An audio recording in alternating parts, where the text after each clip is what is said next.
and love to see you folks here in the classroom as well.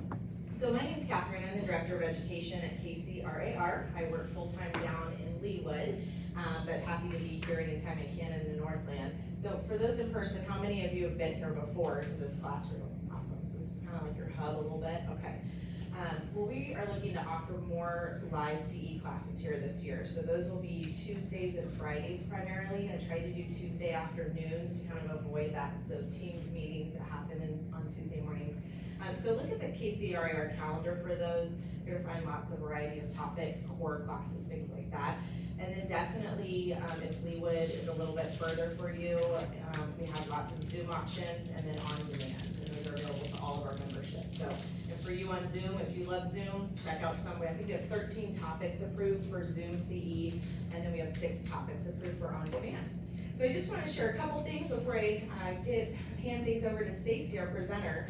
But the next Latte and Learn is going to be hybrid again. It's going to be hosted down I'm from San Diego, so I don't know where am I, down, up, whatever. But it's going to be in Leawood, and that's going to be, we're calling it Latte and Land, so we got a little creative.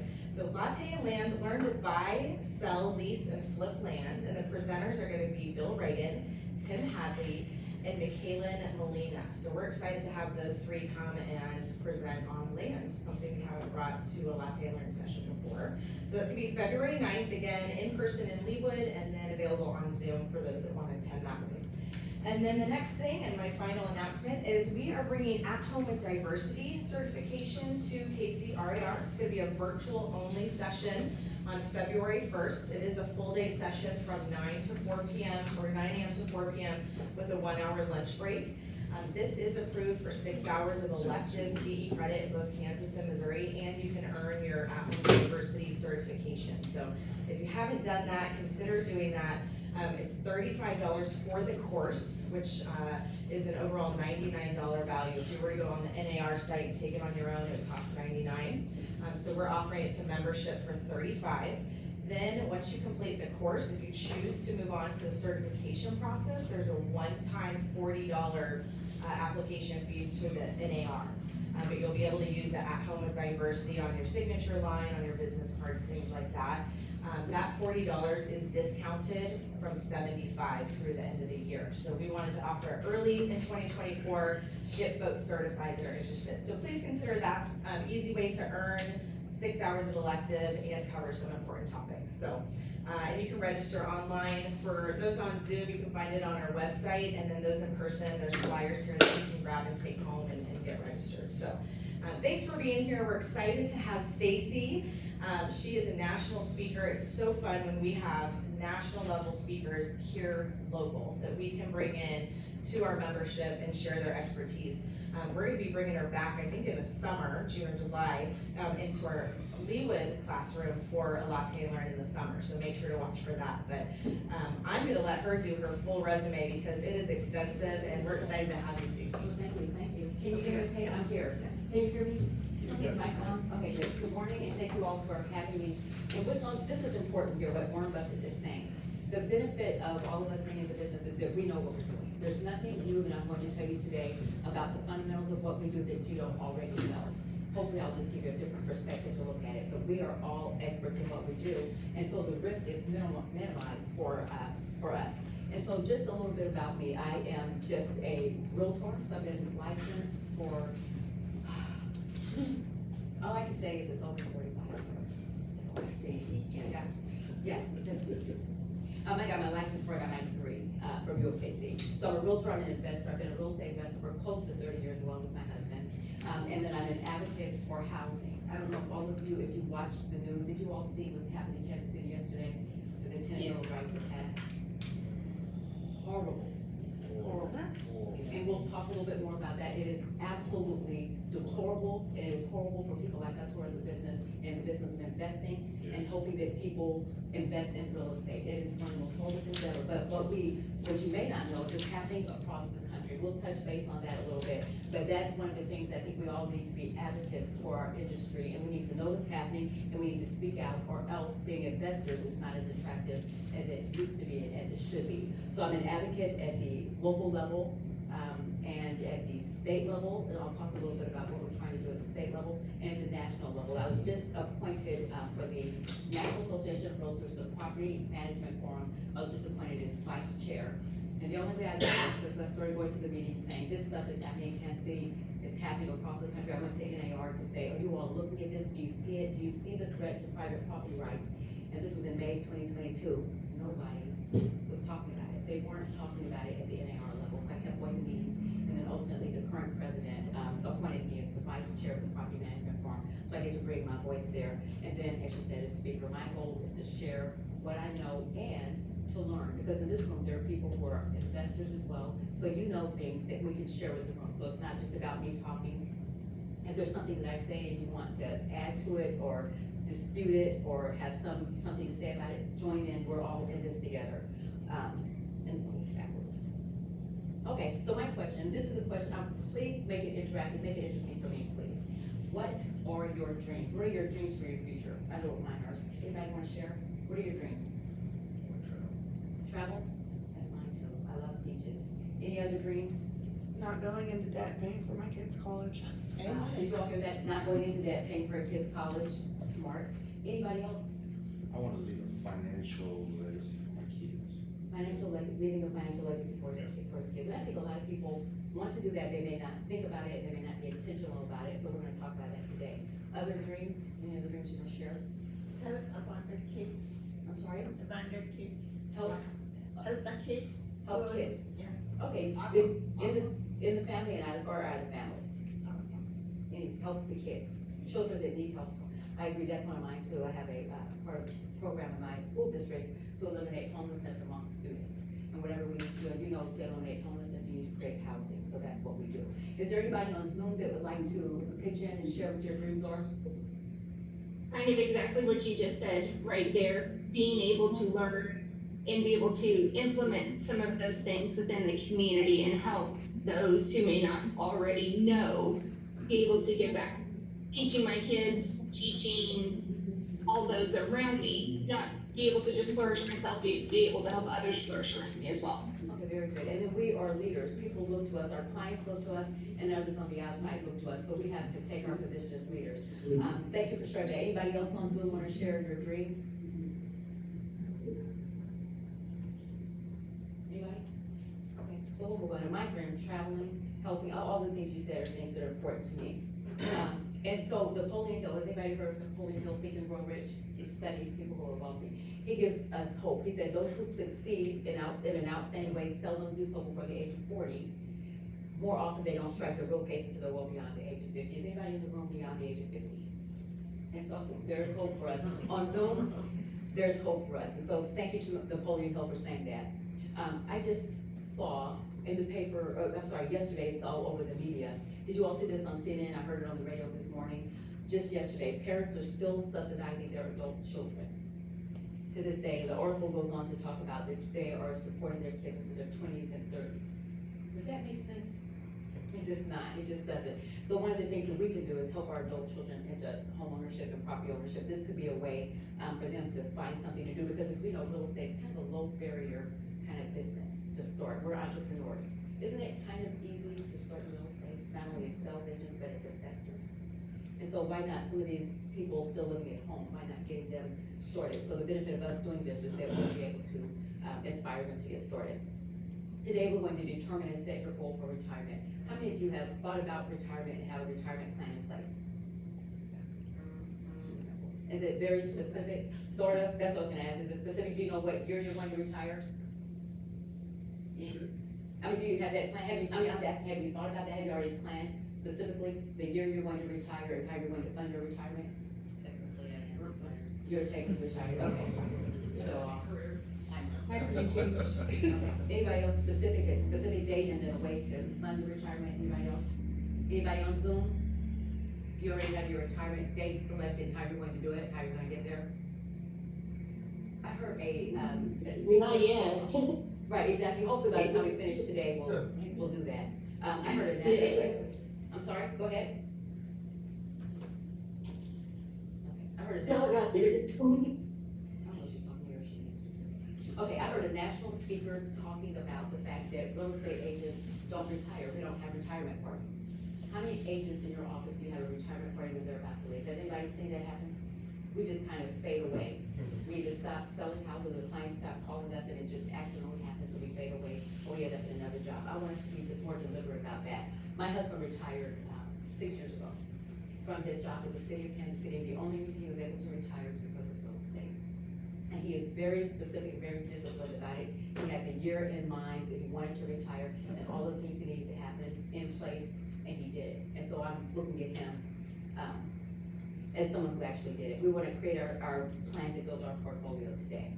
We're gonna structure the team. We know who we need on the team. We're gonna talk a little bit about it too, and create a written plan. And so many times you talk about things, you think, I'll do that later.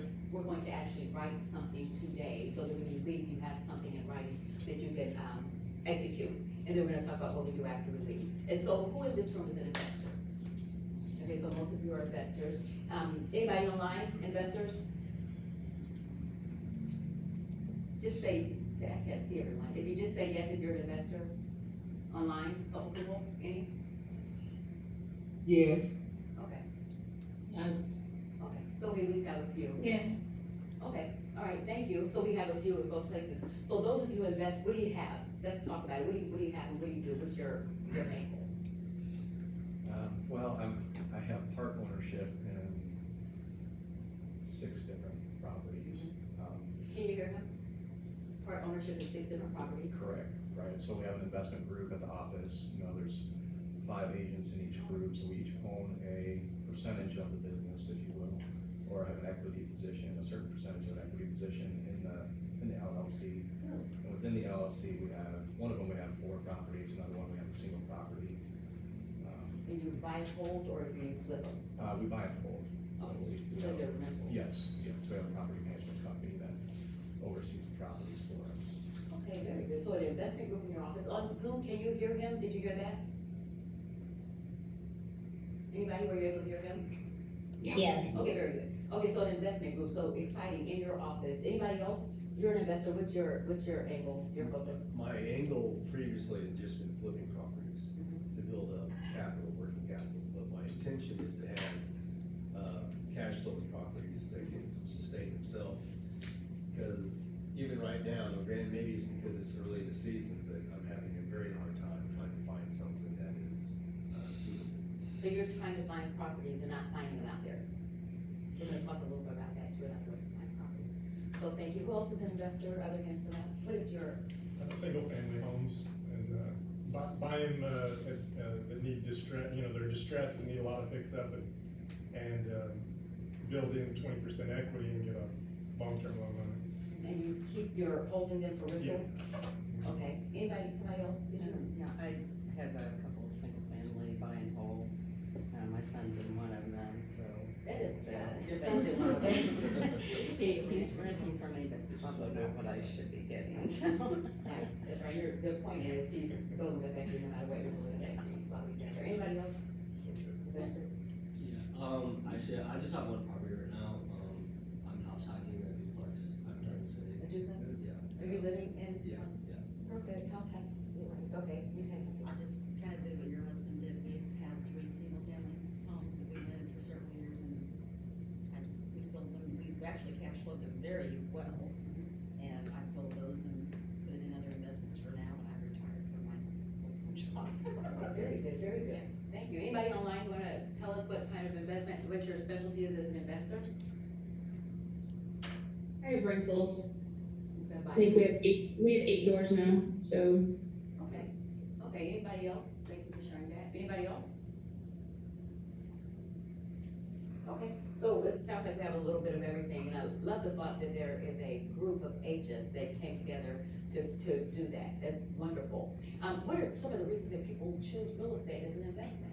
Why real estate? Appreciation. Appreciation. What did you say? Leverage. Leverage, yes. Cash flow. Cash flow. Taxes. Taxes? Yeah. That's exactly right, yes. And to me, it's safe. Not only because I know real estate, but we know real estate is safe. People always need somewhere to live, whether they're renting it or buying it. It feels like a safe investment to me. I don't know anything about stocks. I don't know anything about all of those other type of investments. To me, they're so scary and risky because I don't know them. Remember the quote that Warren Buffett had up there? I mean, I know real estate. And so that's why I stick to real estate, and we know real estate is a safe investment. And so those of you who are trying to expand your business, what are some of the barriers that you may face? Or that you face getting started or building? Are there any barriers out there? What is it? Money's always a problem, always. The lenders. Inventory. Inventory. Contract. Is that Patrick? Contractors, always a problem. You have a good contractor on one project, and by the next one, they may be off with the hand. So that is a problem too, steady. Anything else online? Any other barriers that we face? Anything else in the room? Finding profitable properties, like right now, I know I'm looking for duplexes, but I tend to balance what the leases are being set at, at time of purchase versus how much my mortgage would be. Right. And so making the numbers work. And regulations. I just don't know enough about it. Right. And then That's gonna be coming off. regulations. That is true, and that is newer, and especially during the pandemic, that all of these tenant protection laws and a lot of laws are coming out now that we didn't have to worry about before. So regulations, they're a big deal. And so today, why are you guys here today? What brings you here today? To learn. To learn. I think we're gonna learn from each other. Then some of you seasoned investors will pitch in and share things, so we'll have the benefit of having a lot of people here. And so clients, this is something we talked about earlier. It's not just for us. I think that every real estate agent, we should invest in our product. If nothing else, own your home. But beyond that, why not buy investment properties? But we have potential with a lot of clients. A lot of our clients, this is a way to build your business, not only to introduce first-time home buyers, and by being able to share why owning real estate is important, but expanding your client base. So think about the person you sold a home to maybe 5 years ago, 10 years ago, and being able to go back to them saying, hey, if you have a dream of retiring, I have some ideas for you. Real estate could be a way for you to do that. And so for those people who've been in their homes for quite a while, to get them to start purchasing investment properties. And it's something that helps them. And many people want to retire. How many times do you hear people saying, oh, I wish I could retire, can't retire for 20, 15 years? If we can use real estate as a way to teach them how to retire, you can expand your current clients and your future pipeline by helping them realize the benefit of buying investment properties. So that's something to keep in mind, that you can, your current clients do that, and then make sure that your potential clients, maybe first-time home buyers, know the value of getting into real estate. When you see this chart, this came from the National Association of Realtors. When you see this chart, I wanna know what you think. And so you'll see right here, the number of black families that own a home, 43.4%. We keep hearing that in the news a lot about the gap. And then Hispanic families, only 51% own, Asian families, 61%, and of white families, only 72%. What do you see when you see this chart? What does this chart say to you? There's a lot of potential for buyers. That's what I see. That's the first thing I see is potential, instead of bemoaning the fact like, oh, only 43% or 51%. What about what is that, 57%? Is that right? That don't own a home, and the 50% here that don't. And we know almost all the people within our networks, everybody knows a real estate agent. But there are some people out here who obviously don't know real estate agents. So even with white families, 1 in 4 do not own a home. With the black families, Hispanic families, more than half don't own a home. So any environment you go into, you have a 50-50 chance of finding someone who doesn't own a home is a potential client. Then you have to figure out how do you get them to buy that first home and become future buyers of investment properties.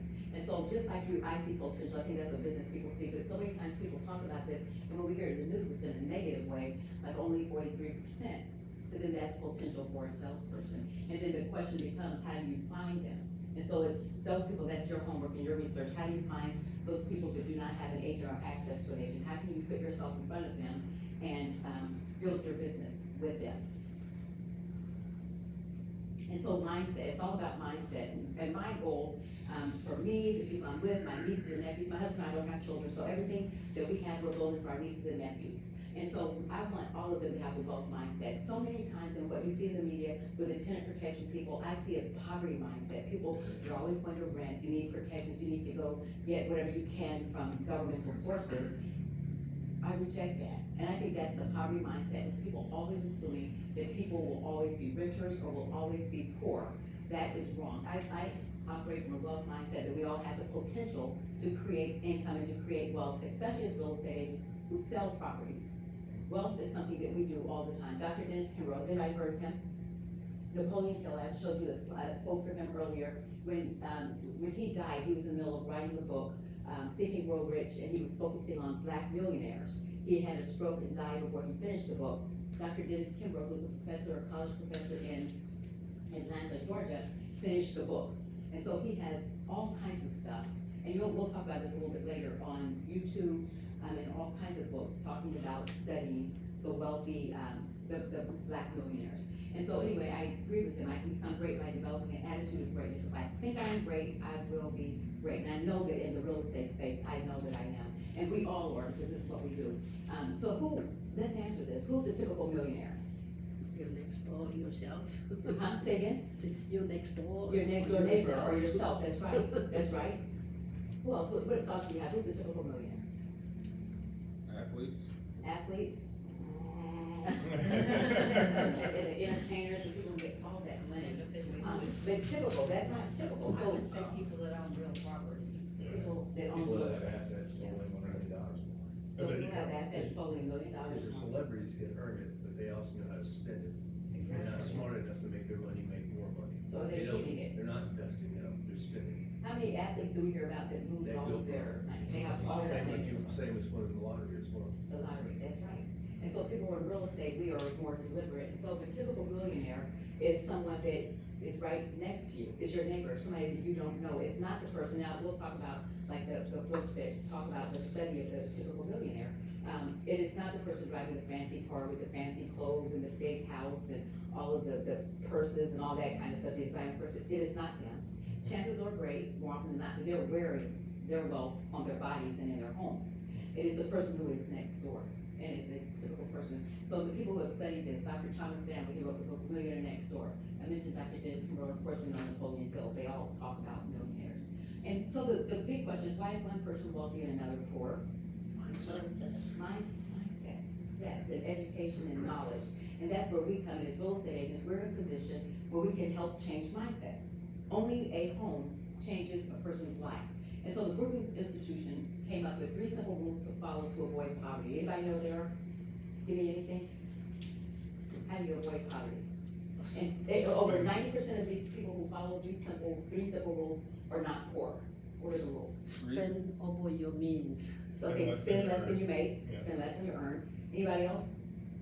Anybody on Zoom care to guess? Any of the 3 simple rules to avoid poverty? Education. Somebody said education. Did somebody on Zoom say something? Was that Rochelle? Invest in real estate. Invest in real estate, I like Keep a that. job. Keep working. Keep a job, keep working. Anything else? Anything else on Zoom? Here it is. Number 1, work full-time. Number 2, get married before you have children. It's kind of controversial to say that now, huh? Number 3, finish high school. It does not say college, it says finish high school. And I add a bonus, own a home. And I also say 2, spend because cut your expenses, spend wisely, pay down your debt. And for me to live debt-free is the answer. And so these things, the things that the institution found is if you have these 3 things in place, chances are you will not be poor. And so imagine us enhancing that with home ownership. Dr. Thomas Holt, has anyone heard of him? Oh, yeah. He's an economist that is wonderful. He's 93 years old. He just wrote his 4th book. It's the only way to get rid of poverty is to create wealth. Those who create the wealth destroy the poverty. We have the power to do that as real estate agents, and it can happen with the sale of a single home. And so we know, I want homeowners, when I do home buyer workshops, I want homeowners potential homeowners to realize you're not just buying shelter. So many times they just want somewhere to live. You want to buy a house just because you want to own a house. I want them to think about what homeownership means. It's a gateway to the middle class. And homeownership can lead to wealth creation. So simply owning a home is not just a roof over your head, but it's a way of leaving a legacy behind, generational wealth. Then the question, why do some fail and others succeed? Dr. Jeanette Cole, I like quotes. Can you tell? Dr. Jeanette Cole was the president of Spelman College. He said, show me someone who is content with mediocrity, and I will show you somebody destined to fail. Some people are okay with this simple, basic life. That's fine for them. But there are some of us who are looking for a little bit more. Andrew Carnegie said it best, 90% of all millionaires become so through owning real estate. So why isn't everybody owning real estate? The wealthy have big dreams, they have a vision. They don't listen to skeptics, because in this day and age, there are a lot of skeptics out there talking about those who have the haves and the have-nots. You heard a lot of that conversation, the oppressors and the oppressed, the renters and the landlords, they're pitting us against one another, and we don't listen to that. We're disciplined, dedicated to always learning. And I don't know how many videos on YouTube, how many classes that we will always continue to go to. And they are unapologetic. There was a young man that I know, we were at the auction on the courthouse steps for taxes, and he was standing there talking. He's a young guy, has little tennis shoes on, a white t-shirt. A young guy, he happens to be black, and he was just talking about different properties that he owned. And one thing he said, oh yeah, that house over there, that's the one that made me rich. And I stopped and I said, wow, he said that out loud. He's unapologetic about it, he said it. And so many times we don't talk out loud about wealth and what we may have, when it could be an inspiration for others. And then he said that, just blew my mind and caught my attention. At that point, I said, I'm going to talk about what I do and what I have in a way to not only inspire others, but to show that there are others out here that are doing the same thing. He just said it out loud without fear. And so many times people are scared of what they have. I think we can't have shame. And in a world today with a lot of the tenant protections and a lot of the socialist activist groups, their goal is to make us feel bad for having. For those of us who have, their goal is to make us feel bad about it. Because keep in mind, socialists think that no one should own private property, they should all be government owned. So that's the attitude that we're fighting against. I call that the poverty mindset. You want to say Oh, I something? just asked what that means. Huh? Yeah, that one, the last one. Right, the unapologetic? Yeah. Right, that he just said it out loud, without fear. He talked about what he had. And so, what is law? What does that mean? What is law? Choices. Choices, options. Well, what else? Peace of mind. A mindset. Peace of mind, and it's a mindset. What else? And it's whatever you want it to be. Some people, it's not about money. It's about other things. Any other thoughts about what wealth is? Anybody on Zoom? Be your freedom of time, Freedom. do what you want, when you want. You said at the same time, the person on Zoom, Kara said at the same time that you said the word freedom, to do what you want, when you want, if you want. So wealth could be about freedom for people. It's what you decide. It's having enough to be financially comfortable for me. And so assets minus your liabilities equals your net worth. So many times people define wealth by your net worth. What are you worth? And so when I'm talking to homeowners at home buyer workshops, I'm reminding them that the benefit of home ownership in 2020 and 21, the National Association of Realtors said the average net worth of a homeowner is $320,000 versus $8,000 for a renter. Where would you rather be? And so we need our clients to see that and to know that, and to visualize that through their home is not just shelter, it is helping them to build wealth. And when they pass away, it's something that they're leaving behind to their children. And it is kind of a race. I don't know how many years ago, participated in my first 5K. My husband was talking about something that's like, aha, I'm gonna do that too. And so I'm not an athlete by any stretch of the imagination, but I did participate in 5K. So I did the 5K and I finished it, and I was so happy. I got close to the finish line, it's like, oh, it's there? And I could have gone faster, I could have done more, but I was holding back, and I saw the end line, and then I picked it up. What I learned maybe 2 or 3 years later, when I was on the internet, is that that stuff is public, and that it is a competition. And they had by name, by age group, and who won, and the rankings by age group. I had no idea. I had no idea that it was a competition and that it was public. Had I known, I would have done what? I ran faster. But I didn't, I wasn't aware, and it just shamed me so much. And then all the ones after that, I knew, and I knew that it was a race, it was a competition. I think homeownership as well is too. And so I want my clients and customers to know that there is a goal, there's a benefit in watching when the values of the property goes up. When you hear it on the news that there's like, yes, my equity's going up, I want them to hear that. So I want them to visualize it. So this is where I use my home buyer workshops. If you buy a property in 24 for 100,000, 5 to 10 years, it could be worth 150, which means you just earned 50,000. I want them to look at it in that way, to think about equity just like that. And that's a future inheritance, pays for college, or you use it to buy your next property. I want them to be mindful of the fact that equity is part of the wealth that you're building, especially if you own the home. And so I had a neighbor who I sold a home to in my neighborhood. He bought his house for maybe $215,000, $220,000. And just this summer, this fall, we had the house across the street from him, similar to his house, just sold for $425,000. Across the street from him, and I'm looking at that, and every time when it came on the market, you know, it came on pre and all that, it's like, there's no way that's selling. Sure enough, it did, first day, list price. And I sent him a text saying, hey, the house across the street from you just sold for $425,000. It's like, oh yeah, I met the people, they're nice. It's like, that's all you took out of it? I mean, that's all you took out of it. I said, you just gained maybe almost $200,000 worth of equity just because that house said, oh, I never looked at it that way. I want my clients to look at it this way, that your home, the equity in your home and only the home earns you money. It is the piggy bank. And so I think that's so important. Now, this is my niece. The Kansas City Stars told the story during the pandemic about home ownership. And I took it, they were kind of bemoaning the fact that, you know, the rates were low, there's too much inventory. And I took a different twist to it when the reporter called me. I said that my niece is looking at it in a different way. A lot of people who own homes are going to sell and they're gonna cash out with that equity. So it's not a bad thing necessarily, maybe bad for buyers, but it's good for those who own real estate. And so my niece Chloe, what she ended up doing is putting her house, but she was starting to look at what, and she had purchased her home maybe 3 years before this. She started looking at what things were selling for her neighborhood. And she called and said, Aunt Stacy, these houses are selling for a lot of money, I think I wanna sell mine. Long story short, she put her house on the market and put over $52,000 in her bank account as a 20-something-year-old. Where else does that happen? It happens with real estate.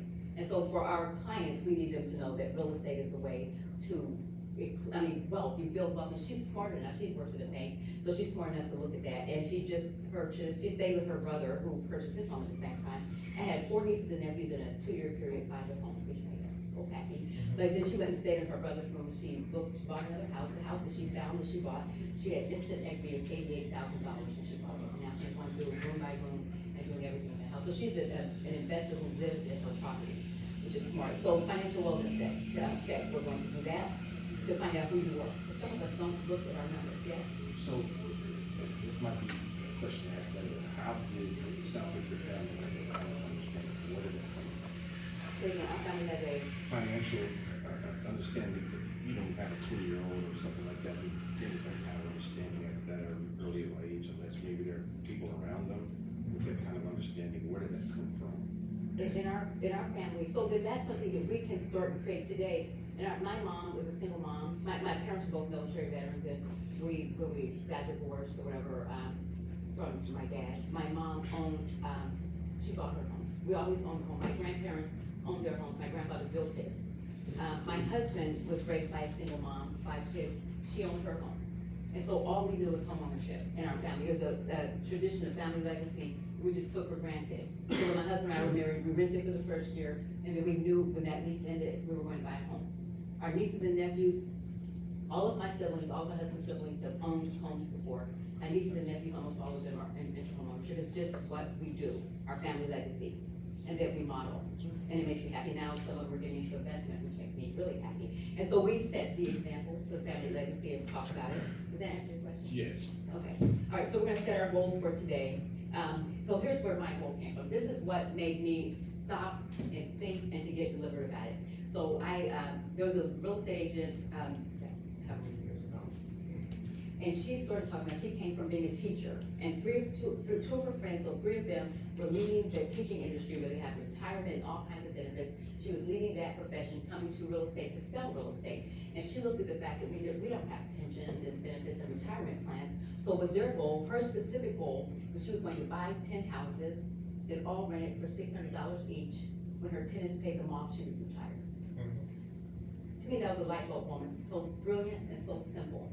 10 houses. And we know that by the time she retired, they would be making more than the $600 a month. And she'd have equity in all of those houses. How many millions of dollars worth of real estate would that be?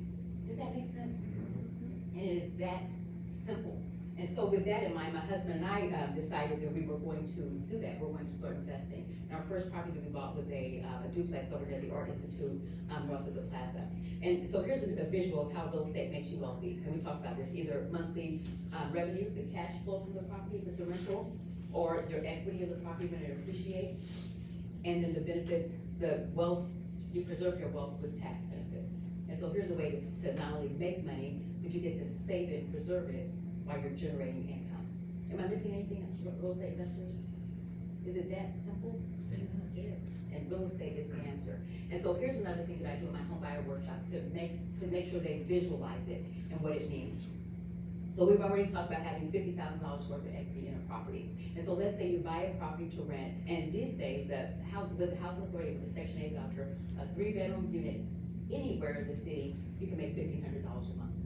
Just that's just baseline. You buy it, you know you'll find a renter. That may not be the market you wanna be in, but if you end up in that market with a property, you know, if you get 3 bedrooms, you're gonna get 1,500 a month. And so in a year, you generate $18,000 with that property. In 5 years, you're generating $90,000 with that property. So if you own 7 homes, and you can do that over the years, that's $90,000 per year. That's 600, and all in that 5-year period of time, that's $630,000 in rent that you're generating in 5 years with 7 properties. That's just rent only. That's rent only. Equity from those same properties, assuming that by the time you get to the end, is $50,000 per property, that's $350,000 worth of equity. They can still have loans on them, not have been paid off. You have $350,000 worth of equity, you have $630,000 worth of rent, and those 7 properties in a 5-year period, what do we have? We have almost a millionaire. Simply owning 7 properties. You buy them right in the right neighborhood. So in my mind, having clients, potential buyers, when they're coming in to talk about their very first home, have them look at this. It's like it's more than just about that home. So it's a way to position it to them so they understand the value of home ownership and investing. And for me, it's helpful to look to it for investors so that we're intentional about how we make our plan to create wealth. And keeping in mind, for some people, those first-time home buyers, I'm telling you, their first investment property can be your own home. You own it, you buy it, you live there, and then you rent it out, you got your first property. Then you move on and buy the next one, and so on and so on. Any questions or thoughts? Does this make sense, or anybody wanna add anything to it? Just live in your house 2 years before you sell it in 5. That's right, so she's So you saying, don't have a capital To gains avoid tax. capital. and we're gonna talk about that, but that is a great point. You live in your house for 2 of the 5 years, and then when you sell it, and you have your big pot of equity, you're not gonna pay capital gains tax on that. There is a investor that that an agent in my office used to work with, that's what they would do. They buy high-end houses, and they live in them, fix them up, sell them, and get big chunks of money, then move on to the next one, and so on. So that is a good I'll strategy. say, like, if you find a good CPA, you can write off a lot of taxes on these properties too, so it'll be more than at 980, it'll be passing It around. could be more than that, that's right. So this is minimum. Yeah. And so with CPA, it's critical to have on your team, so they can help you figure out ways to preserve this wealth. That is exactly right. Well, one part of your equity that's not up there is just the yearly depreciation in itself. Because that equity is based on debt pay down, so you add in your, 3 or 4 or 5% per year on your income. So it's even higher, so this is conservative. As an investor, all my numbers, everything's gonna be conservative in what I do. So that's right, so this really could be more. But the point of this, again, is to show 7 properties. What can you do? Only 7 properties. Anybody on Zoom with a question or any kind of feedback for us? All right. Anybody see this? How do you find a good CPA for investing? I think referrals. She asked how to find good referrals. Someone else is an investor. Who do you use? And what we specifically did is we found a CPA that works with real estate agents and real estate investors so that they know what to look for. A lot of the investment groups in town will have meetings, and just Landlords Inc. of Kansas City just had a meeting. We had a CPA presenting, talking about the different tax laws. So a lot of the investors, we're gonna talk about finding an investment in some of the real estate groups, the investor groups, they're talking amongst themselves. Who do you use for any of these things? Contractors and CPAs and other experts. Yes. If we go to the before screen, it said 980, but we did not include the expenses. The expenses, so you'll remember, this is very basic, so there will be expenses, there'll be mortgages, there will be expenses. This is just a visual, just to show the potential. And then you can go back and work through with the numbers about, what the property really is worth, what the equity is, and your monthly expenses on the property. This is just a visual to show that it can be done and what it looks like. What is a good percentage, using your mortgage and your expenses versus your rent? It depends. It truly depends. For my husband and I, we never, all the calculations where people calculating cap rates and all of those things, we never did that. When we purchased a property, we just looked at it. Does it make sense? If the house is worth 100 and I get to buy it for 50, I only have to put 10,000 in, it makes sense, we're doing the deal. It is that simple for us. We're not calculating any formulas or anything like that. It just has to make sense for us. And then when we know what the mortgage payment would be and what the rents are and all of our other fees, then we say, okay, it makes sense. The worst transaction that we ever had was a house that in 2007, 2008, caught us off guard, that we purchased that we were going to sell, did not sell in 30 days. It's like, that's odd. It was literally on the market for a long time. This is at the end of the market crash. We ended up putting it on the market for rent, and we only made $100 a month cash flow. Everything else, that's the lowest that we've ever had, ever. Most things, cash flow, maybe $300 or $400 a month. We were very fortunate in that, but that was the worst deal. And we ended up selling it. We paid 40 something for it. We just sold it a few years ago for like 140. And they, in turn, put work in it and sold it for like 250. But we decided not to do that. But that was the worst deal that we had, and it still was not bad. You made equity during that time. That's exactly right. Up until the last 3 years. Right. Even though you didn't get a whole bunch off of that, then you We did. made that up. Lose money, right. Avalanche. And we did, right, you're right, we did not lose money, and we actually, during that time, ended up bumping up the rent, so we ended up making more as we went along, because the market changed on us. So here's my information, my worksheet, I'm sharing it. And so we, until 2 years ago, and some of the regulations that we talked about caused us to sell some of our properties in Kansas City, because some of the laws just were not favorable for us, we sold them. So at the highest, we had 23 rental units, 23 doors, and then this is what we're down to, and we're kind of happy here. And so we have a triplex that's in South Hyde Park, so that's the first 3 units, 2 houses, a duplex west of Waldo unit here. And when we sold, we bought 2 condos in Branson, Missouri, short-term rentals. When we liquidated here, we started something else. And so it was a blessing in disguise. Our rents were traditionally under market. So these triplexes up here, those units, that's a 2-bedroom, that's a 3-bedroom, and this is a 3-bedroom that's available. There are a couple of vacancies here, but in these units up here, does anybody remember in 2019 when the Jackson County did their taxes and they came out and they were just horribly wrong? And so many people, they bumped up the property values, sometimes incorrectly, but even when they were correct. And so on that triplex, we had like a 3-bedroom unit, we had 2 3-bedroom units and a 2-bedroom unit, and we were renting out, we were happy, we were getting like $650 and $750. And so the 3-bedroom were getting like $700, $750. When the taxes, when we got the notice about the taxes, it said your property is now worth $150,000. Keeping in mind, we paid $72,500 when we bought it. I had an investor that wanted to look at it, and then he didn't want to buy it. It's like, and so we bought that years ago. So anyway, so the taxes, the county's telling me your house is worth, I think it was $150. It's like, it is not worth that. And so to test it, there was something on the market in the next block, the duplex, 2 bedrooms, 1 block away. Same or smaller square footage, they were getting like $1,200 rent a month, and here we were at $650 or $700. So, we didn't know. But we were happy getting what we got, because the property was paid off, so it didn't matter to us. But then all of these tenant protection laws came along, and it just made us a little bitter. And it's like, okay, we're not going to keep staying under the market, we're going to go up to the market. So the market rate should really be $1,500. So those 2 units, we've had tenants in there 15 years, almost 10 years, so we're keeping the rents low. And so if you look at our monthly rent, let me say this really quickly. And so this particular property here, if you look at the rent, that generates for us $20,000 a year. Some people, that's what they earn in a year in a job. That is one property. So we look at each property, we appreciate each property that we have. We don't just take for granted. We look at it in that way.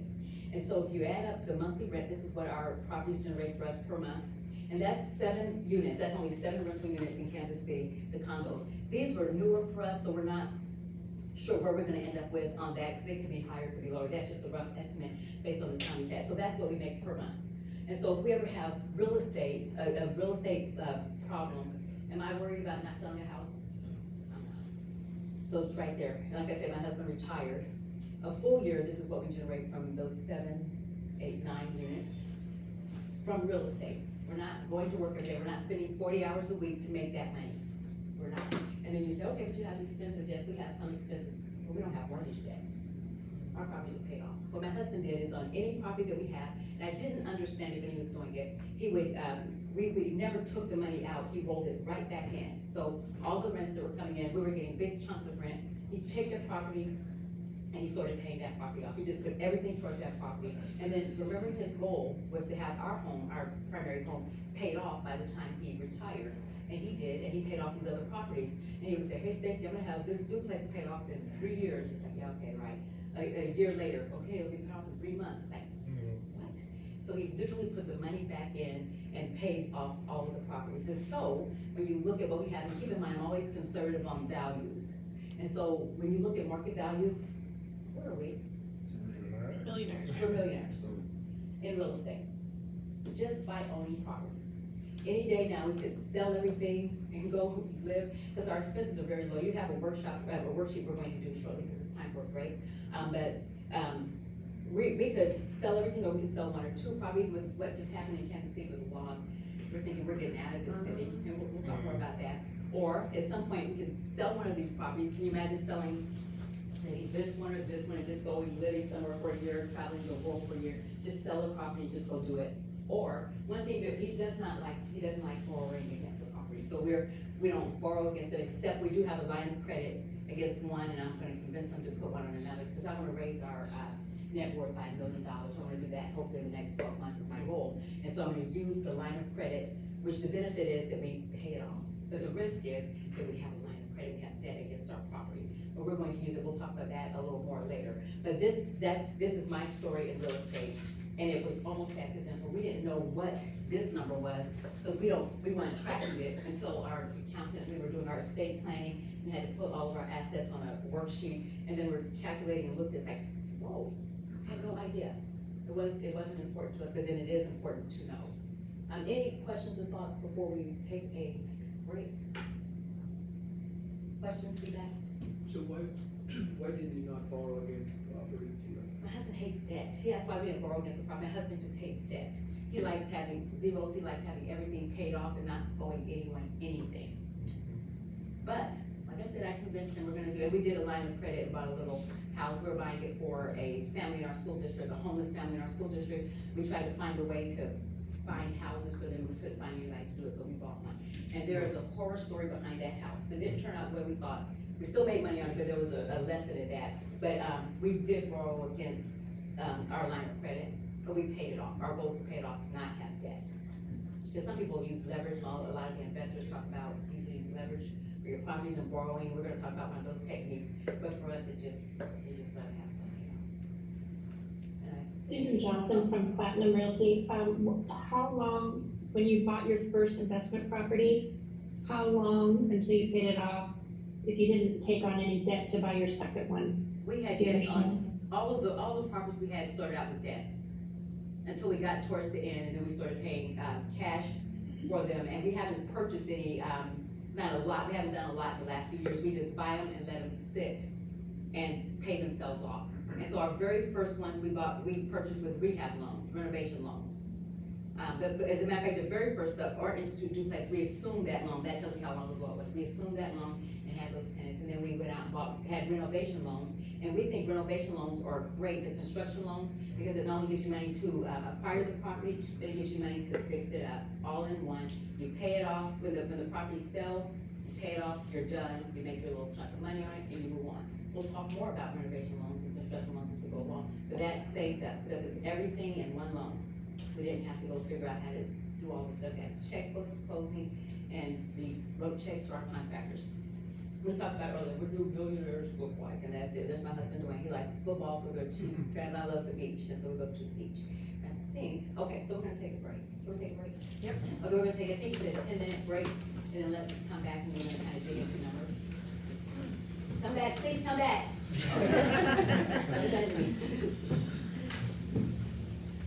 Yes, I think it is.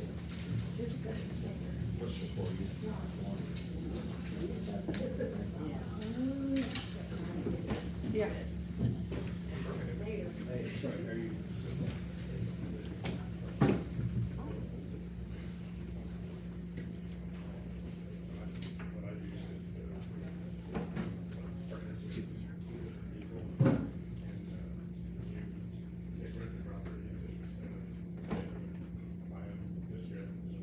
Yeah, that's my goal. That's my goal too. I've been sitting there looking for my first house of the year. And it's either the neighborhood. A question for you. Will they have this class? That's a question for. Okay. Will you guys have this class? I can find something that was I'm cheap. Finish it. Shame on Yeah, you.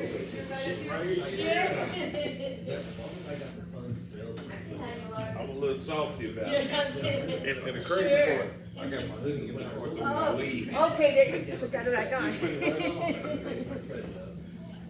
We get that about one more month.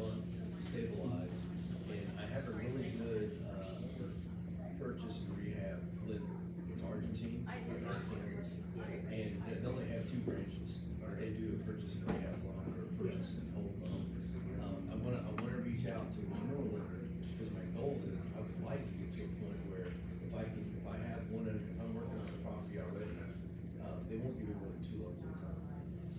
So if I can work on one loan first, and then if something else comes up, I got another lender I can go to, right? So that's my goal. But I wanna get a line of credit, just like what you mentioned, because I think if you use it to your advantage, those are funds. Amen. Good Friday, I was like, oh, I gotta run through this. I thought about that too. I wanna say I should be in professional gear, but it's just Black Friday, I need to support. Which one is more important? Where you come to professional? Like, I have to go look at the property, so, we're gonna do it. Yeah, it is what it is. I do want to be professional, I really do. I try. I keep Did you, just something? No, I want to go so bad, but I keep thinking. So I mean, I got equity in my house. I know how to do. 2% is good. I don't want to touch the 2%. But I want to invest, but I don't know how. Without. Properties. And then I need a rehab. And so I'm going to do that with this. Or should I just pay off debt? No, she's going to. And now that I got my license. And I'm going to within no contract. How do you do it, right? You know, I can get some contractors, but I'm going every day. As well as my investment. And I used to think, no, I'm not going through those houses with all, you know, the distressed houses, but I had a buyer who was, all she had was $50,000. I'm like, oh, I have to go through some houses. We went through some houses. I'm like, if I can go through that with her, that's good for me. I'm saying, well, my problem is money, and how do you do it?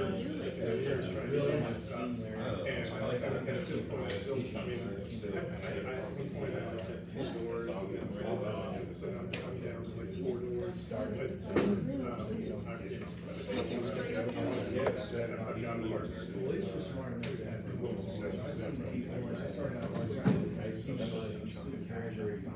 New in the industry, so it starts overseeing. It's 5 members, and it's each one has a place. And I don't want to have to refinance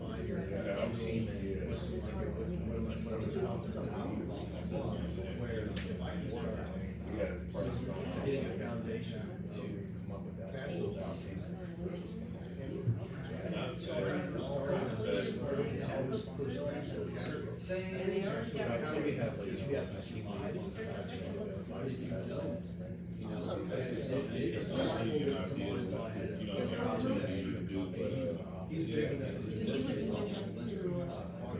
have to, no, because it's already there.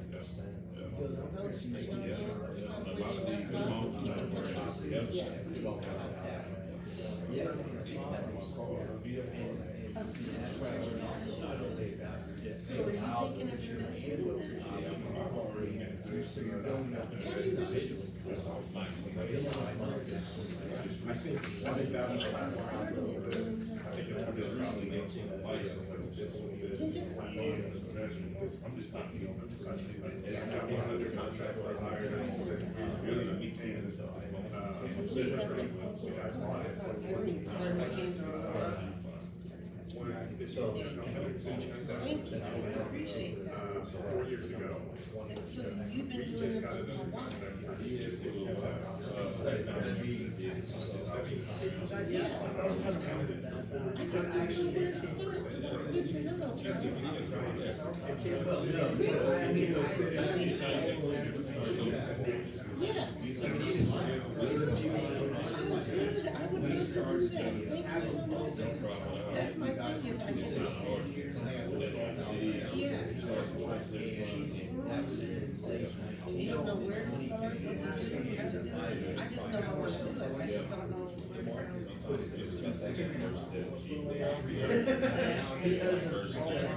You're not gonna get nowhere sitting on the sidelines. That's what I have to tell myself. I'm not gonna get nowhere sitting on the sidelines. Yeah, I think first one, Yeah. then I'll know, hopefully a smooth first one, not a rocky, scary one. It would be good. That's why I wanted to find out what's the first one. Besides, yeah, I wanna go there. So for you, since you've been doing such investing, what made you get out there? What made you say, yeah, I'm investing?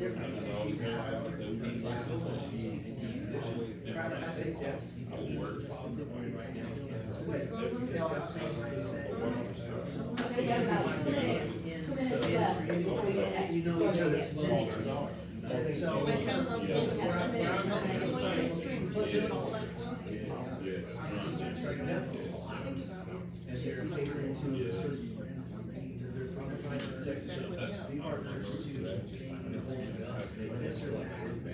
That's kind of what I'm saying. Doors and businesses, you're not there.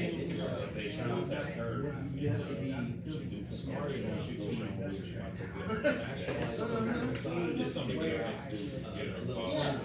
Process. Yeah. I've been doing this, what I've been talking to.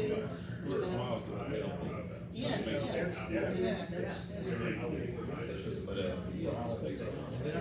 Did you have to have a lot of income for your first one, or did you? Smooth. Yeah, that was cool.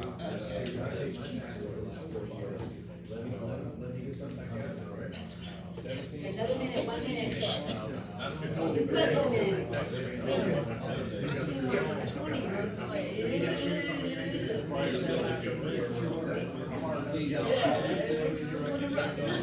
And for those of you who are online, to find the next worksheet, it's on your, in the email link that you had with the Zoom link. There's gonna be a PDF there.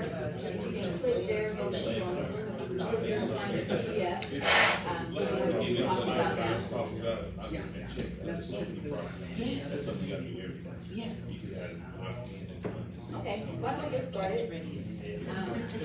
On the table in front of you, you have a worksheet, and then again, I'll mention for the people on Zoom again, in the email that you got that had the Zoom link, there's an attachment, there's a PDF attachment.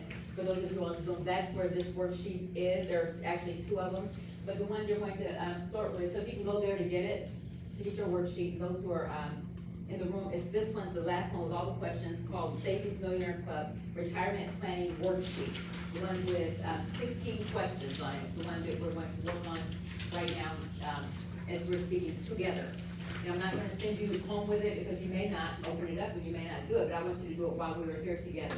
So if you look at that sheet, the one retirement planning worksheet, 16 questions, if you can answer the questions. And can you let me know on Zoom if you're able to find it okay? Yep, we got it as an attachment. Okay, very good. Okay, good, thank you.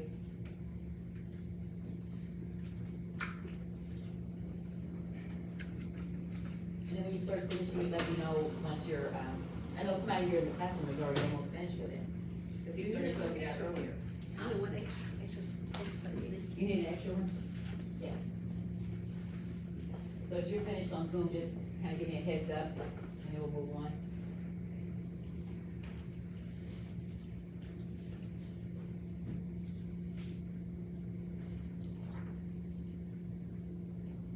Do we need to fill that out now or at the end of the class? So I would like you to please do it now, or, yeah. Okay, well, it's an attachment, so I'm gonna have to print it out. I understand, or maybe if you just make notes on like another piece of paper, just answering the questions, you may go back to that one later. But just to get the information calculated and out there is my goal while we're together. Okay, okay. Because I know what happens when people take stuff home with them, it may not get completed, I'd like us to do that together. Okay. Thank you. I don't know how to view the download of the worksheet while I'm in the Zoom without leaving the meeting. Anybody on Zoom have an idea of how she can do that? And then I'm gonna ask Crystal if she can help us with that too. I just minimize it. Push escape, and that will small the Zoom meeting.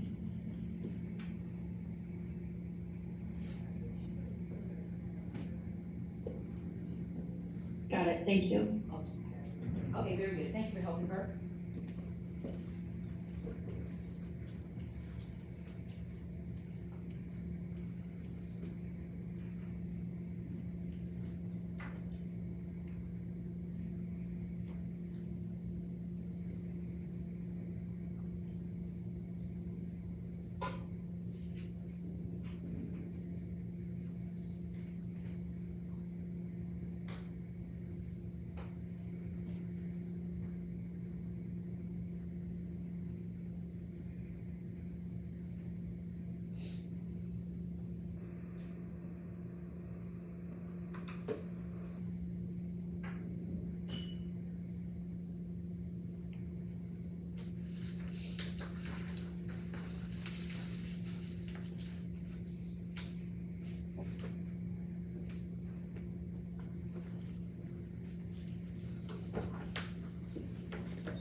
case you.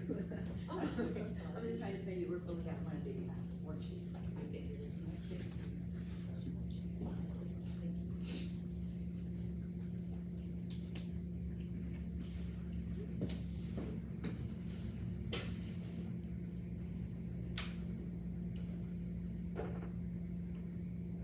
Stacy, is it possible that the person who talked about their investment group at the office could share a little more information about that, maybe at the end or whenever it's appropriate?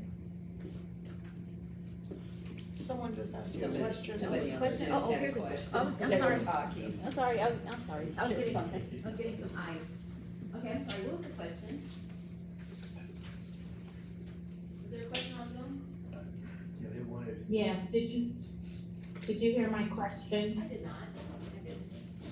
I'm Is sorry. it possible that the person who talked about the investment group in their office could share a little more information about how they did that at some point? He will. If he's, here, yes, he will. And we'll get to that later, but he's agreed to do that, and I think that would be great. So yes, thank you for asking. Thank you.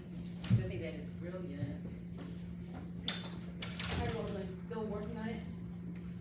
So we'll give it maybe a couple more minutes.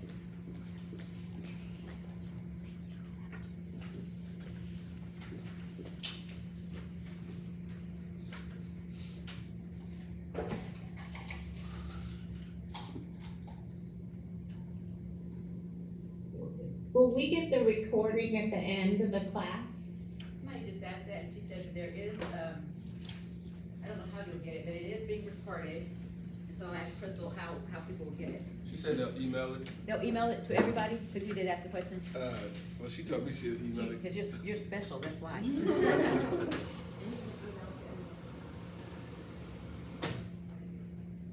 Great, thank you. Okay, did you hear that? Catherine said she'll email the recording, and it may take a couple of days, but you'll get it by next week. Will it be video or audio? Thank you. Will it be video or audio? I hope you don't have to see all this, so maybe hopefully it's audio. I think it's probably video, Catherine. Crystal, is that right? Correct, yes, it will be video and audio, yes. Okay. All right. How are you all doing? Are you getting close to finishing? Is anybody finished? Okay, so a couple more minutes then. How are you doing online? Anybody finished there? Finish. Okay, so it sounds like maybe a couple finished in each space. We'll give it a couple more minutes.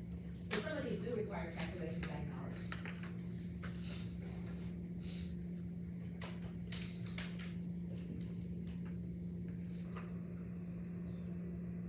Does anybody kind of love doing these questions? Anybody like them? I do too. Because it sometimes forces you to think about stuff you wouldn't think about otherwise.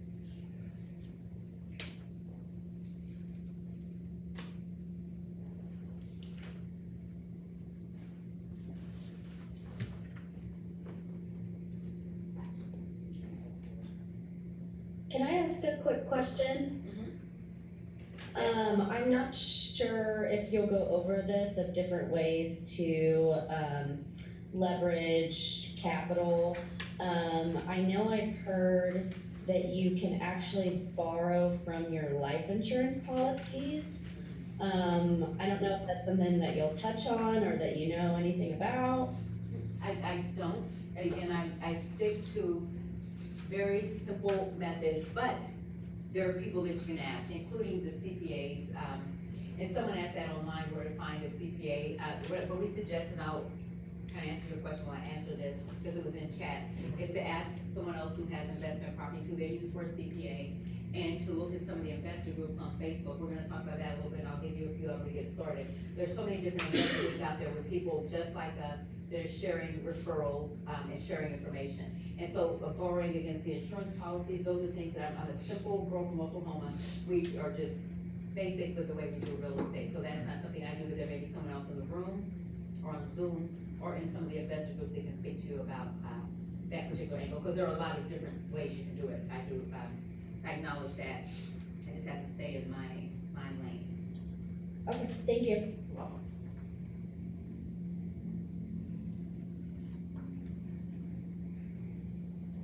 I have a question for you, Stacy. Sure. Do you put your properties in your personal names, or do you do it under a company name? For a long time, we had it in our names, never had any problems with it. And then when we started our estate planning, decided to put them all in our LLC. And we have one LLC, so then the question is, one LLC or do we do multiples? So that's something we're going to explore later this year. But they're in, at this point forward, we're all going to be in an LLC. Thank you. Even though we didn't have a problem when we did it in our name only, especially having, our insurance on our property protected us a couple of times. Okay, anybody in the room finished? If you're finished, can you raise your hand? Okay, I can't see everybody on Zoom, but I'm gonna assume that the room is similar to Zoom. One more minute, and then we'll wrap up this page.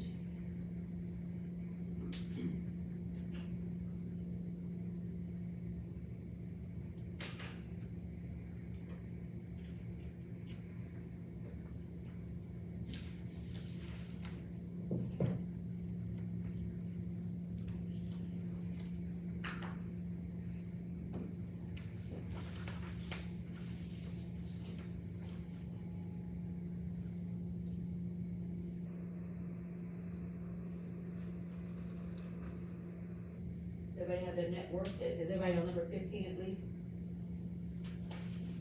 Your name's number 15? Net worth? Is that a yes? Yes. Okay, so why don't we start that?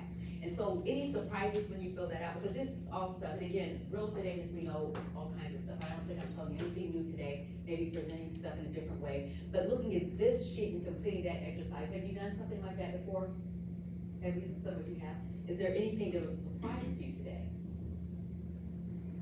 Do we have any other net worth millionaires in the room?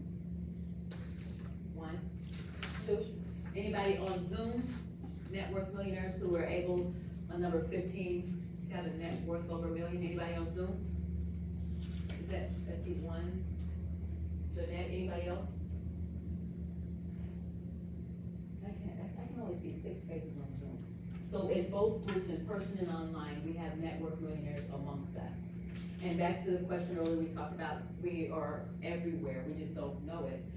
About our peers, but my goal is that more of us are net worth millionaires, and by doing something like this, you get to assess where you are and then how to get there, and especially in retirement. So one thing, I'll share this really quickly. My husband and I, we did, anybody know, we talk about Dave Ramsey?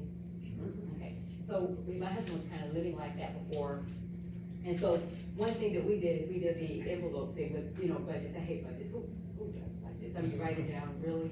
And so he made it easy for us, and then his budgeting, he has an envelope system. Anybody know the envelope system? Yeah. Where, so what we did is we calculated what our expenses were per month, like what it takes, you know, for groceries and money for him to do what he wants, and for food, and just all of our expenses per month. And we calculated that we need $950 per month just to live.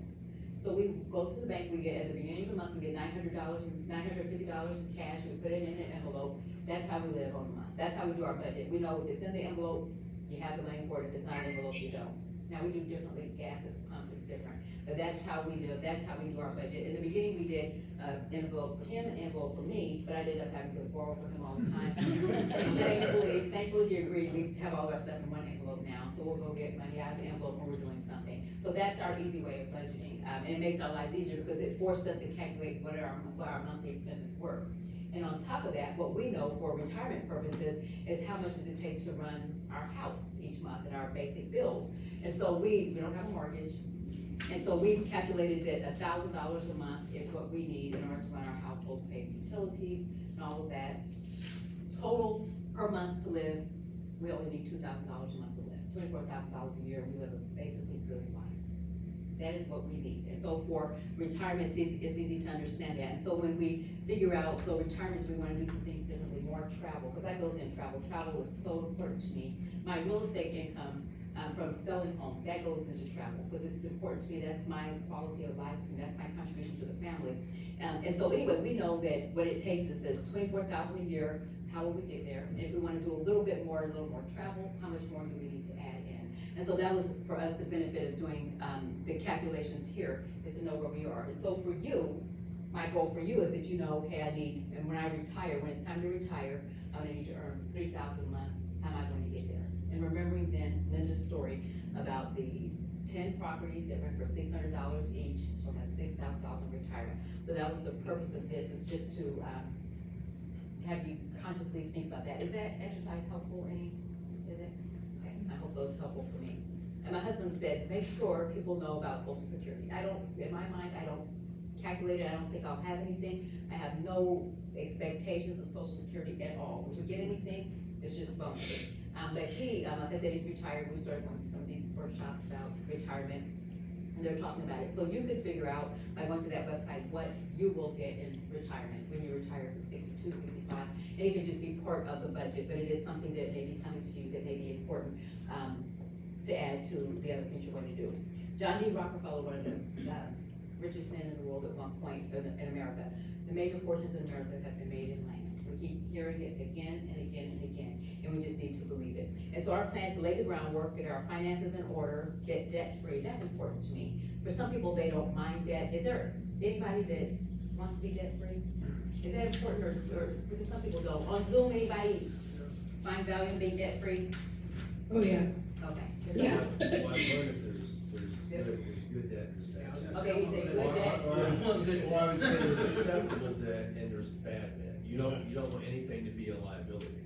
Okay. Right? Mm-hmm. Like credit cards, like I just got done paying quite a bit down on some credit cards in hopes that it's gonna now be open a door for me to do more real estate wise with investing. So debt on that is bad, but debt on your property is not so bad. Big, it depends on how you look at it. That's right. My husband would think it's bad. But then we had debt in the beginning, and because we had debt, we were able to buy more, have it paid off. So then it's a balance. But I think the ideal, I know for us, debt-free.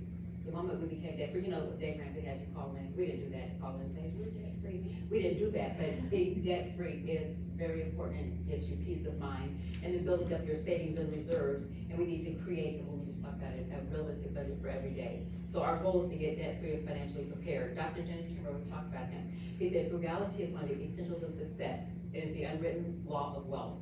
My husband has never had a car loan in his life. I was like, what? And he just went last week and bought him a truck. And we buy old stuff. We're not buying the 2023, 2024. We just don't, we don't need it, don't want it, we're not paying for it. But he's never, how do I say, cheap? Okay, I'll just put it there. He doesn't have to be showy and flashy. Yes, that's right. And so we live like a good life, but it is simple. What do you say? Live within your means, under our means. That's right, under our means. And so many people have it, they spend every penny that they have. And we talk about this, you know who this is? Dave Ramsey. Dave Ramsey, and we know that he has the book, The Total Money Makeover. His goal is for people to live debt-free. And you know, it's something that's interesting to me. I see a lot of investor types talking about him, like Grant Cardone. Anybody hear Grant Cardone?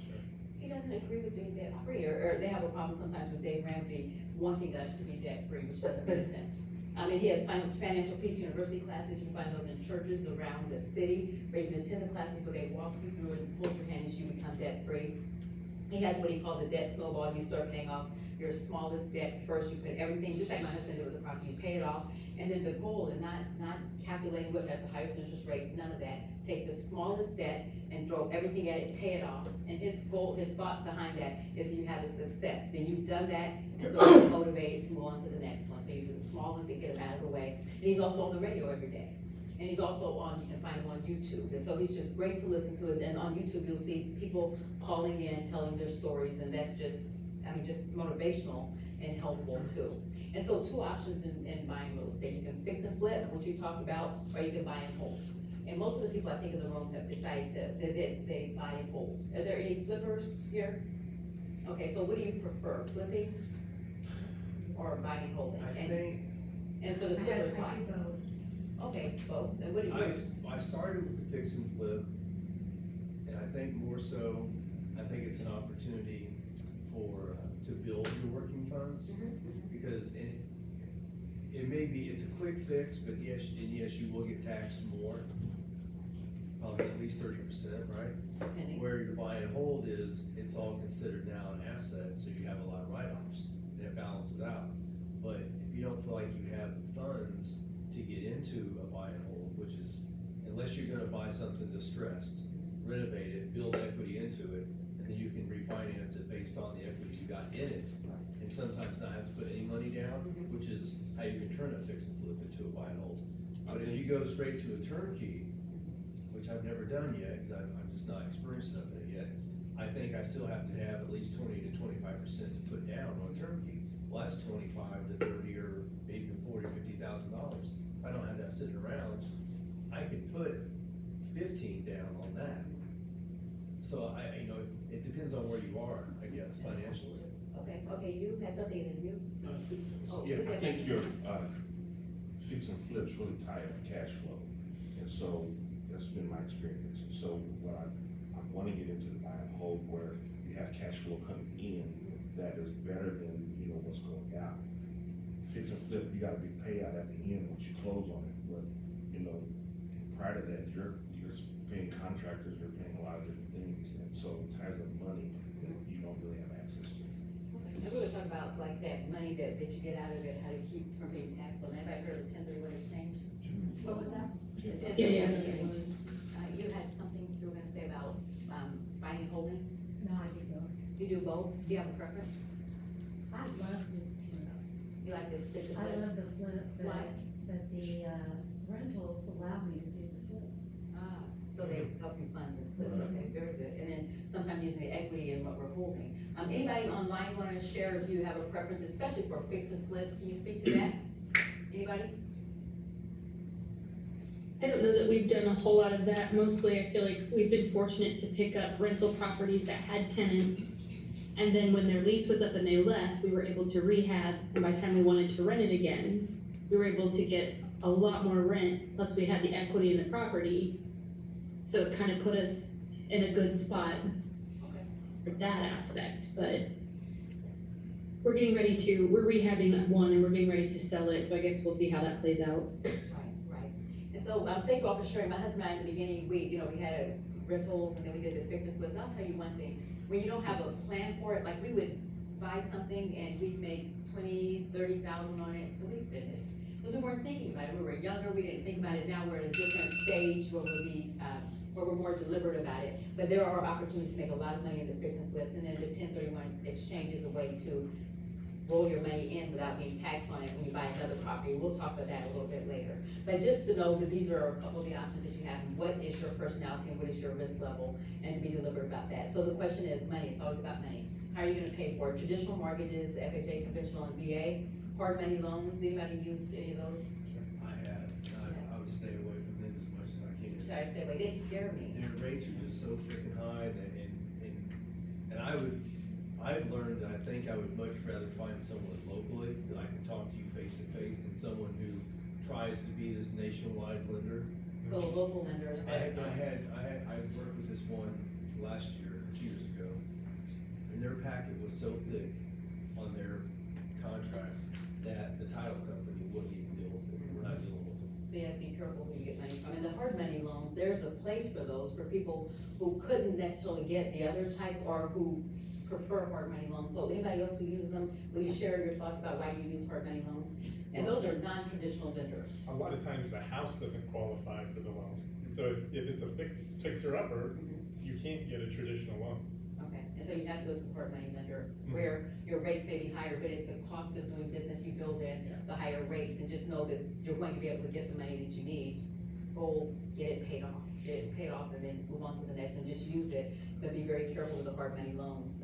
And then private lenders and some of the investment groups, you're gonna find some people who will lend money to their peers. The private lenders and those investment groups who will just choose, that's how they make their money. And so you're gonna find those and then asking for referrals. And then you'll enter into some partnerships like you're in your office doing seller financing. You can't find your traditional, some sellers will carry back a note for you.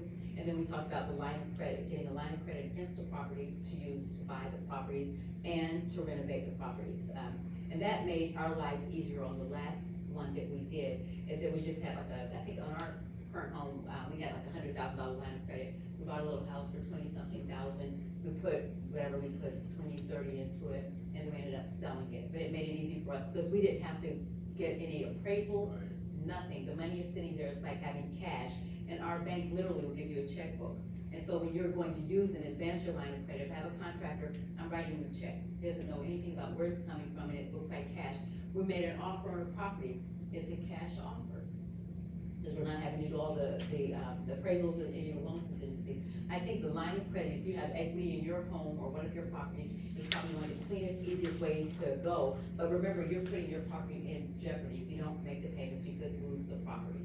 And so that's the risk, you just have to be careful about that. But a line of credit is clean, simple, easy. You write the check, get it, you pay it off, you do it again and again and again. And so that, to me, is one of the simplest ways outside of cash. Which is next. Cash is easier. We had one little property, we had a duplex, we had a block where we had 4 duplexes, and my husband would cut the grass. We didn't want to leave it to the tenants to cut the grass, so we cut the grass. And there was a guy who owned a duplex next to one of ours. He approached my husband one day. He said, I've seen you working, I like your work ethic or whatever. I'm gonna sell this duplex to you for $15,000. And it was a duplex that we just sold 2 years ago for $140, $145. And he sold it to him for $15 because he just watched my husband take care of the property. So we paid cash for that one. And we actually paid only about $13 for it because we negotiated a little bit. But we paid cash for that one. And so more often than not, we're watching where we are. And the one thing that we like, we talk about the rehab, renovation, and construction loan, that was the next best thing for us when we needed to fix up the property. You use your construction loan to buy it, then to do the work to fix it up. And then when it's sold, you either, or you're done with it, if you're holding it, then you change it into, refinance into like a long-term loan, or you just pay it off. And so the beauty of that is the properties needed work, you got your work built in, but you have to do some work in advance. You have to say, here's what I paid for the property, here's what it's going to be worth after the work is done. And you're gonna have to work out your details about what the actual costs are for the lender. And then bank loan or signature loan. If you have smaller properties that you're buying, maybe it looks your bank, it is a simple loan. Investors, what am I missing? Is there anything else I'm missing on here, other ways to pay for properties that people can explore? Anybody on Zoom? Gap funding. Huh? Gap funding. Some gap funding from a lender, that's a thought too, yes. And then you talk to your lender, you find your lender. We had a lender that we always worked with when we did our rehab loans, and we find a property, we're already pre-approved, everything, he had everything he needed from us, so when it's time to go back for the next one, it's like, okay, Andy, we found another one, send me the contract. We didn't have to go through getting approved every time. You build a relationship with your bank or with your lenders, so they know you and know how you work. The rehab loan, are you referring to like a 2 or 3K? We don't do those, that's one of the, that's like an FHA. Right. We're doing the easier, simpler, cleaner ones that you can get like at a regular bank. And one of the banks that we use now, we haven't used them for a rehab loan, but we use them for our line of credit, is Argentine Bank. Yep. You like them too? Yep. Anybody else use Argentine Bank? We like them for investors. Argentine Federal, they have a branch in Oval Park, and they have a branch in Kansas City, Kansas. And Kendra Deal is the loan officer there. And she's very, very easy, very, very helpful, very relaxed. And I've done three flips with them, and you only have to put down, I think it's 15% at closing.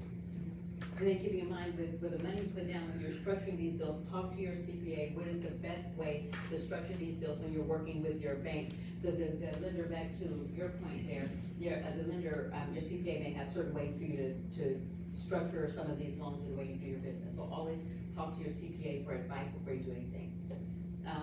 House hacking, who said that? Somebody in here. That was you. Talk about your house hacking experience. Yeah, go to FHA, so only 3.5% down, owner occupied, so only have to live in it for 1 year. And that's your duplex, you purchased a duplex. Can you all hear him okay on Zoom?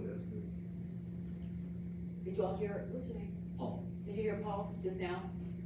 Yes. Okay, very good, okay. Okay, so you had an FHA loan, 3.5% down, you live in one half of the duplex, bring it out. After a year, what are you going to do?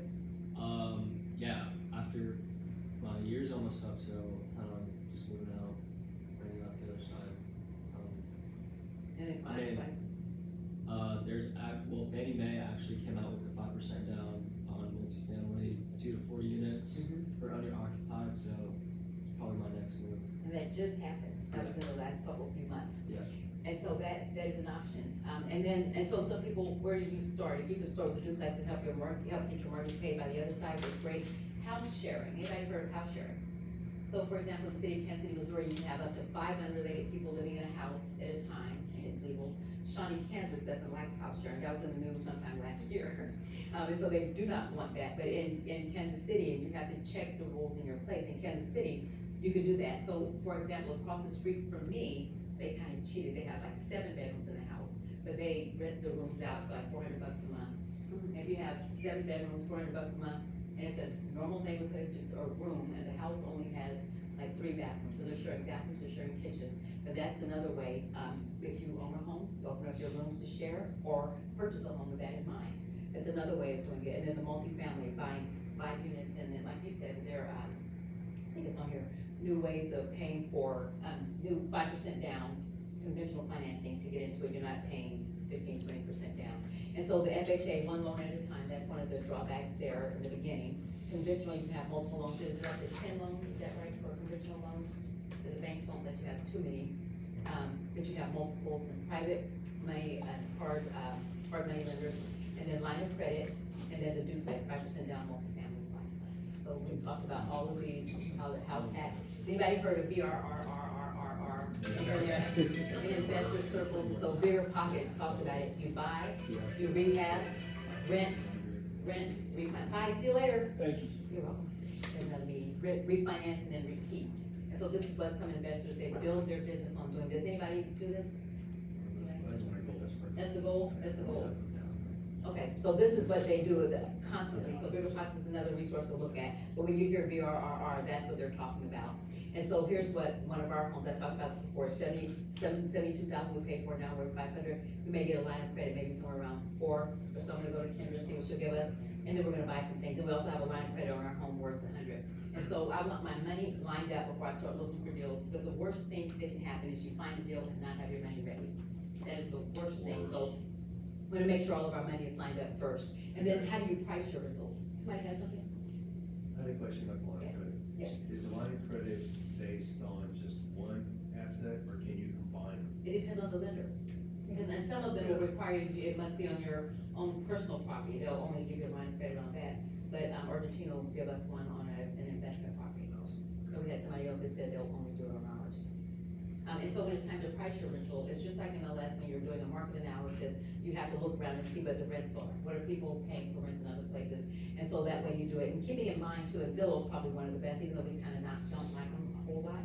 But for the rental space, I think they're great. And then Trulia and all those others. But these are some that will help you determine how to price. You do your market analysis, determine what other things are renting for before you purchase the property. You need to know what you're gonna be able to rent it for. And there may be other things out there. You talk to property managers and talk to other agents and go into some of these investment groups to find out, but that's just a good place to get started. How do you protect your equity when it's time to sell? We talked about this, 1031 exchanges. Anybody do a 1031 exchange recently? Working on one. You're working on one. Tell us a little bit about the 1031 exchange and why you're using it. And what You it don't is. have to pay the tax. Right, with your equity, you pull out of the property. Selling land or buying land.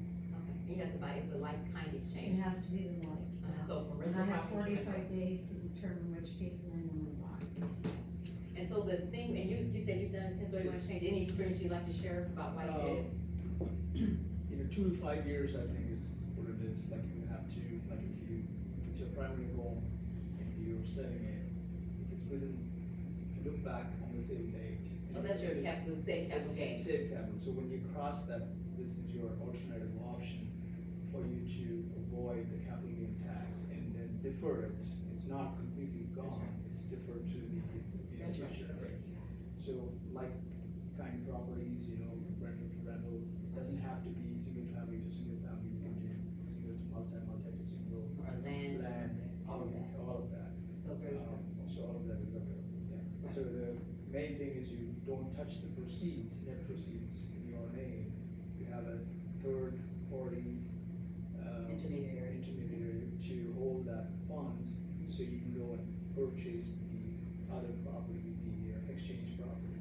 That's the same. There's a 45-day identification and for ADAs that gets very complicated. Or is it complicated or is it simple? Yeah, Depends on how you look at it. Sometimes, you may identify a property and there are 3 properties that you can identify as one of the choices. And if you did, and in the competitive market, if you lose all 3 properties, and you lost that 45-day window. And taxes. You're paying taxes. That's exactly right, that's right. So Okay, so that could get a little stressful depending on the market I agree, conditions. that is stressful, because you have to meet those deadlines. Anybody on Zoom wanna talk about a 1031 exchange? Has anyone on Zoom done a 1031 exchange recently that you wanna share? Can the first lady repeat what her experience was? I'm working on one right now, The one who's working on one, she's working on one now, land to land. and it was a positive experience? Well, it will be. Oh, so far, this is the first one. She said it will be, better be. She's working on one right now. And so you've done one before, I've done one before. and somebody else has done one? And so I'll share, did you do one? Yes. You wanna share anything?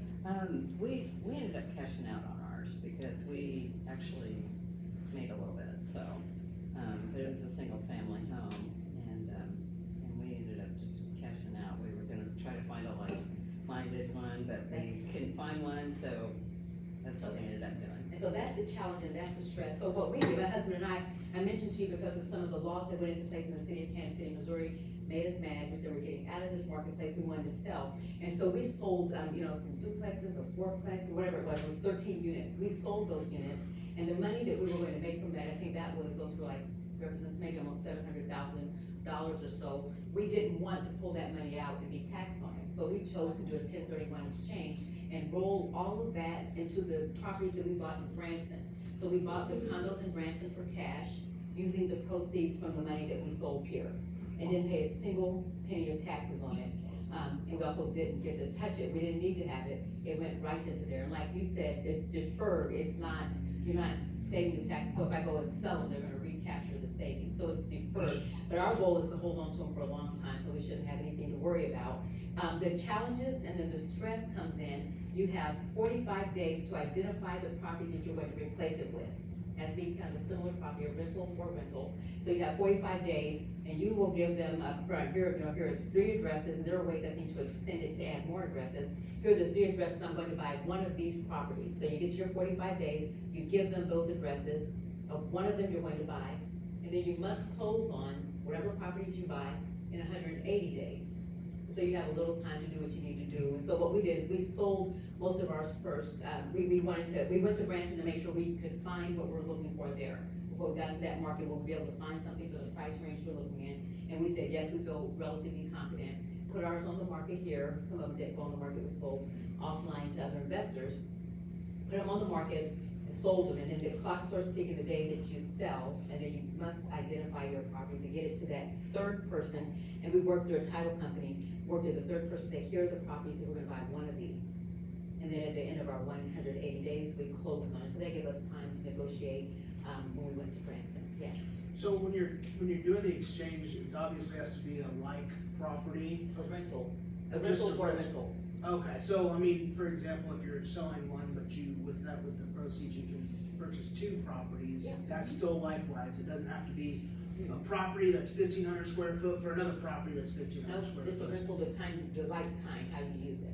Gotcha. And so I think at the end, we ended up, not being able to use 8,000 of the dollars, so we paid taxes on 8,000, but we used all the rest of it up in our rentals there, and it was absolutely great. We were able to be cash buyers in that market, and no stress there. I heard a story about someone that was trying to do a 1031 exchange, ran out of their 180 days, and like 2 days before, they just bought into a syndicate, a real estate syndication, and they said it was liquid enough that 3 months later, they found a property and sold out of the syndication and saved their taxes. Because there are other options. Yeah, And so- the syndication was ready, it's And so, good to go. and the expert to talk to is your CPA. If you wanna do a 1031 exchange, you talk to the CPA, say, how do I do it, how do I need to structure it? I'll tell you one thing, when we did it, the cost of preparing our taxes went up, because they have a little more work to do. But talk to your CPA about that, and then your title company, and then other people who've done 1031 exchanges for that intermediary who gets the job done. So that is something that, is a benefit of reinvesting. Mortgage loans, we talked about that, we talked about this a couple of times, live in the house for 2 years, then you sell it, and you're not taxed on your gains on it, because you've been there 2 of the last 5 years. Let's hope that doesn't change, so you need to keep your eye on the laws coming out of the country.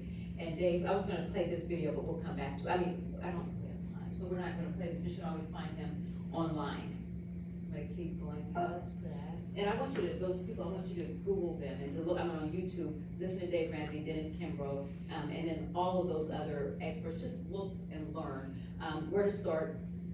Choose a few neighborhoods that you like, because you need to find something that you're comfortable with, the area, and that with us, we pick things like within a 15-minute radius of our home, because my husband would go take care of some of the properties, and we needed something to be close by where we could get to it quickly. And we chose the general price ranges. So when we did rentals before the city made us mad, yes, I'm gonna keep saying that, our average rent range was $600 a month, our average rent amount. We chose to be in the affordable marketplace, no more, because we're not doing that anymore. But we chose the range we wanted. We were affordable homes, as what our focus was. So we kept that in mind when we decided what our purchase price was going to be and what our end cost would be. Then you need to research, preview, study, track the sales and the neighborhood developments and the areas you're going into. You need to be the expert in those areas. You need to know them inside out. If there's some development that's coming in that's going to cause the values to drop, you need to know that. So you need to specialize in the neighborhoods that you choose to start. Where will you find properties? MLS. Of course, but everybody else is in MLS. The investor groups, sometimes they'll have them, and sometimes the wholesalers will be in the investor groups talking about them. Driving for dollars, how many people do this? That's what we do. My husband and I found our home, it was sitting vacant, we were driving around looking for empty homes. We found ours and it was interesting in a nice area, and we jumped on the internet, called the owner, found him in Lebanon, Missouri, and said, are you thinking about selling? And that particular day, he said yes. We learned from neighbors that others had asked him, didn't work, so we called. And so doing that research, getting out, driving neighborhoods that you like, and finding abandoned homes, looking up the owners and calling them. And I don't know if a lot of investors still do that, but that is an easy way to identify. And then you pick the neighborhoods you want to be in. Auction companies, we see them online. Tax foreclosure sales, the property tax sales. We, in Kansas City, in Jackson County, they're in August of each year. People who didn't pay their property taxes for 3 years, they will sell their properties for back taxes. We bought one that way. It was kind of accidental. When you bid on them, it's kind of final.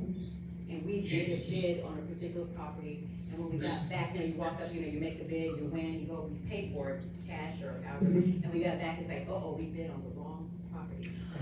And so, I mean, it's gonna be so careful. We got in our car, we drove to the property, and thank goodness it was okay. So just be and you have to do your homework in advance on those tax force sales, because some of the liens are carried with those properties, and so this very, you have to be very specialized in doing those. Mortgage foreclosure sales, cold calls and letters we all get all the time. And I'm thinking if people are still doing them, it must work. Tips from others in the business, we have a mailman that would tell us when properties were vacant, real estate attorneys, neighbors, and friends. If you tell people I'm looking for something, let me know if you see a vacant property, that could work. Bank managers, one of the properties that we found, I was calling the banks. I said, do you have any properties, any REOs? Do you have any properties that are foreclosures? And that particular day, she said, yes, we do. And it was right off of 74th and Main, so nice area. It was selling for $50,000. Somebody else had gotten there. We paid $55,000 and we got it.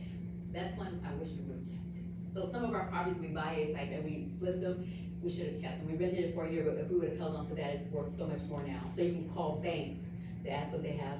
Public records in the newspaper, the county, they have the publicized when they have mortgage foreclosures and tax foreclosures. Wholesalers, I don't like wholesalers too much, but they're out there. Those are people that will, they won't buy the property, but they'll identify a person selling a property and then sell you their contract. Don't like it, don't like it, don't like it. There's too much room for error and ethical issues, but it is legitimate. There's some good wholesalers out there, I just don't care for that for me. Yes? I'm not asking a question. Oh, okay. Sorry. Okay. And then realtors. How many of you as realtors use RPR? Do you know what that is? Anybody online use RPR? Anybody on Zoom? Yeah. Some of you do. Okay, this is something very good. And this is something that we pay for with our dues. This is a database that's available to us. And so those of you who use it, do you use it in your investment business? I haven't learned how to use it yet. I have an idea for you. And they have tons of They say videos. it's nationwide, right? It is nationwide, so you can search any property. It's like a nationwide database of properties, and you get all the information you need on any property anywhere in our country. And so to log into it, you need your NERDS number, they changed the name of it through NAR, whatever that number is. And then they have training webinars on the website that'll teach you how to use it. So if there's something you need to learn, you can do live training, or you can go back and look at some of the videos. let me show you this, because we're always talking about how do you find the properties, everybody's chasing the same properties. Here's how you can find properties nobody else is chasing necessarily. So on the site, and you go and look for the research button, but this tells you right here, they're gonna get you mailing labels. You're gonna have mailing labels at the end of this search. And so you go under the research button, and so I did a search here, and it's almost like MLS. And then keep in mind that this is where the filters here are where you're gonna be able to open up all of this. So in my search, I wanted to look at 64112, which is the plaza. I wanted to find out what properties are available there. I wanted to use the public records. I could find properties for sale or for lease. You can also find properties that are vacant. I wanted single family homes that someone paid less than $100,000 for, 2 to 4 bedrooms, again, single family. But look at the dates. I wanted somebody who's been in the home for a long time.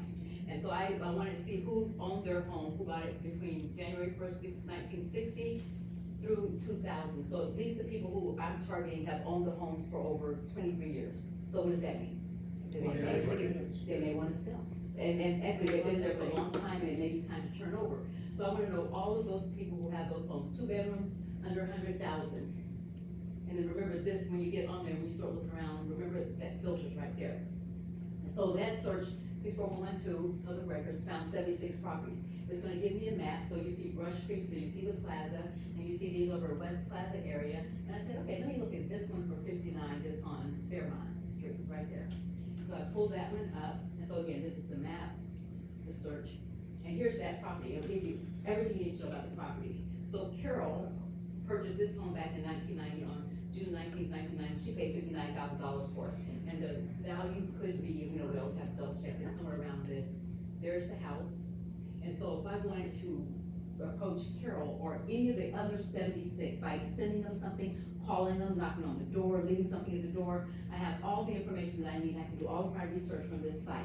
And so again, here's the map. It gives me an area, and those are the fields. Guys, there's some wonderful reports here, and you can do reports to create CMAs and to do all kinds of things. You can search for flood things in flood zones. Wonderful things. We pay for it. It's ours. We need to use it and get around and play on it. And so, in the end, I said, give me the mailing list, the mailing labels for all of those people in that area. All I have to do is print it out and mail it. Mail them a postcard or whatever I need to have. So this gives you instant access to something that everybody's looking for. And you can search. You want someone who you want to find properties that the owner doesn't live in, that may be rented. You can go and identify properties that are rented. You can send the owner a letter in Washington or California, say, we're interested in selling this particular property. And remember, you can do the search and determine how long they've been in the property or whatever. Is that like wonderful? Yeah, awesome. And not only for us as investors, but think about our clients. When you have a client looking for something that's just not on the market and there's nothing in the area, we have a way of finding something for them that no one else knows about.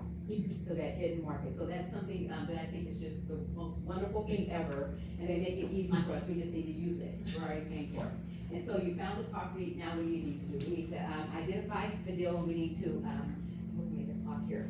So we need to analyze the property. We've talked about a lot of this before, and remembering, you're real estate agents, we know this stuff. And so none of this is really new to you. We're just framing it in a different way. We review the property with a contractor. In the beginning, my husband and I would take contractors with us, and after a while, we just know what it's going to cost to do certain things.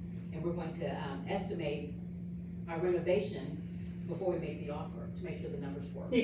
Stacy? Yes? Susan Johnson with Platinum. I'm not an investor yet. In real estate, one of the biggest hurdles I've had is getting contractors for things. How do you get somebody, unless you're actually setting up your investment group with a contractor as part of the LLC, how do you even, when you look at a house that's a dumpster fire, I'm not a contractor. Luck. It's just luck. Luck of the draw. You'll have a contractor that's good on one project and not on another. What we've done a couple of times, so we have a contractor now that is great until he's not going to be. I mean, that's just part of the game. If you find a contractor, you hold on to him. And now what we're saying is we need to find something while he's still good. We need to find our property that we're going to buy while we have him. Going into some of the investor groups and asking investors, who are you using now? Asking the agents in your office. In our office, I'm in Reese Nichols' Plaza office, we'll send out a notice to other agents, hey, who do you have or who do you like for roofs? Who does windows or cleaning? And so it's going to be a matter of getting a referral from one of your peers. It's going to be the best thing, and a recent referral. Because remember, somebody's good on the last project may not be good this time. And then you need to build out our calendar and timeline. You need to be very deliberate about, you know, after you get all your budget, your renovation, because that's gonna help you build your budget. Your actual budget for the project. And if you think you're gonna close like in 2 months, double it. The contractors, just always prepare for the worst. The contractors hardly ever finish on time when they say, so always expect that it's going to go later and prepare that. And your holding costs are going to be your utilities in the property and any mortgage payments or interest payments that you're going to have. All of those things you need to keep in mind, and insurance on the property. You must insure your properties. And a lot of lenders, insurance companies will have vacant property rates. So you get a vacant property policy. And then throughout the whole process, you need to keep communicating with your lender, and in the beginning with your CPA to make sure that they're okay with the way you're structuring your deal. And then companies, like I mentioned my company, some companies when you're doing your business, if you're going through your company, and some of them we will go through our companies that are doing them offline, may offer discounts. They may offer you a discount commission if you list a property and sell it, or some of the fees may waive, like some of our fees that they have, they may waive them if you're buying investment properties, because a lot of companies want us to own investments. And so with the rentals, determine your cost, what it's gonna cost to turn over the unit after each tenant leaves, and this is going to be a fixed cost. You always have to paint, do your flooring and cleaning. And then sometimes you simplify your process, like we have a certain paint color that we always like, and flooring, light fixtures and all of those things that we always try to keep standard. And then find a reliable contractor, of course. And then anticipate when you buy the property, when you're going to need the new hot water heater in the roof. Because it may be okay for now, but you need to prepare if it's gonna need to be done in 5 years. Just prepare for it now so there are no surprises. And then you make those projections when you first view the property, so there are no surprises. I think we're fairly lucky on all the ones we have. We do, in the beginning, we didn't do inspections unless we had concerns. But now we will do inspections on the properties. Because otherwise we're buying them as is, and we're willing to, say we're gonna need to do everything on the property, but we wanna do inspections just to make sure there are no surprises. This is a person I found on LinkedIn that talked about how he analyzed his deal. He projects his rent amounts below comp, so he's very conservative on rent amounts, which is how we are too. He doesn't guess on insurance and taxes. So when we find a property we're gonna make an offer on, I wanna know exactly what the insurance is going to be. So we call our insurance agent, get a quote, and the taxes. And right now we're going through reassessment. If you're buying in Jackson County, I guess anywhere, make sure you know what the taxes are going to be. Because the taxes, we have to look at them, because there's some people who, someone just talked to me the other day. They're selling, a real estate agent is selling one of their clients' homes because of the property tax issue, their mortgage payment's going up $400 a month. And so that person is selling those homes. So you need to make sure for your buyer's sake that you know what the taxes, and as a buyer, what your property taxes are going to be. Are they going to the pill? What is the final tax amount? And then figuring out what your rent growth is going to be, and then what your operating projections are. Maybe checking with the property management company, even if you're going to manage it yourself, to run it by the experts who do this every day, saying, can you analyze this deal for me? Under promise, over deliver. And this is when they will make this to the pitch to their investors, and just some good stuff to keep in mind. The way to get started is to quit talking and begin doing, Walt Disney said. And so there's no reason to wait. We know about making the offer, that's something we already know. One of the last things I'll talk about, and then we're gonna come back to the person with the office, with the investment group in their office. Operate from a wealth mindset, we talked about that. How do you protect what you have? So a few years ago, we finally got around to doing our estate planning. So my husband and I sat down with an estate planner that was referred to us, and we have this black binder now that has everything. It has a will for us, it has our healthcare directives in it, it has our trust, we have everything in a trust, so it's all under one umbrella. We have our LLCs under there, and we have picked, when we are gone, a niece and a nephew from each side of the family that will be our executors or our estate, that will step in and run our trust for us, and will take care of our other nieces and nephews. We told them, here's what we want to leave for each of these nieces and nephews, here's how we want it structured, and they will carry out our wishes. And so we've taken care of that early, and we picked them to manage it for us, and so they know that, and they know where the book is. Every time we leave town, I take that book out and I put it on top of my desk, so if something happens, they can find it. Is that crazy and perverse? But how many times have we had somebody that dies and you don't know where to look for anything? And so we have that. And in that book, in the estate planning, they tell us, you have the worksheet where you put who do you want jewelry to go to, the cars, the bank account, your passwords for your social media account is right there, because how many times when people pass away, you can't get in to either close it down or change it. all of that, so they thought of everything. And something else I just wanna say, the beneficiary deed, that's something that's important for our clients and for us. If you buy a property and you die and you don't have anyone day that property, what happens to it? It's, what do you say? Probate, or it just sits there. There are places in our city where the properties just sit because no one owns it, no one's taking care of it, moved away. A simple thing for your clients or you, if you're not doing all of this other stuff, is simply having the title company provide a beneficiary deed and say, when I die, this property goes to this person. Save the time. And if you're gonna put it in trust, we don't go through probate and trust because no one knows that we're dead. My nieces and nephews step in and their rent money comes to them and they make whatever payments and take care of everything. They just step in our place in the trust and there is no probate. The trust protects you because the trust is the entity, not Stacy and Dwayne, but it'll be DeMarco and Tara. They just step in the place of the trust and the trust continues. No probate, no anything complicated. And so that's what I would suggest. And of course, always keeping your properties preserved because if you have a bad roof, it's gonna impact the value if you don't take care of the roof leak. And then the proper insurance for your properties. So network, social media group, agent referrals, lender referrals, wealth and investment clubs. Let's hear about that before we leave. The investment clubs that you have in your office that you set up. Somebody on Zoom asked if you could share information about how you do that. Yeah, so I'm not 100% expert on it, so I'm kind of like one of those people, I surround myself with smarter people, right? And so my team lead is, I consider him as an intelligent guy, but what he's done is he formed an investment group in the office of like-minded agents who want to, build wealth towards retirement or create generational wealth. So essentially, an LLC was created with 5 members in it.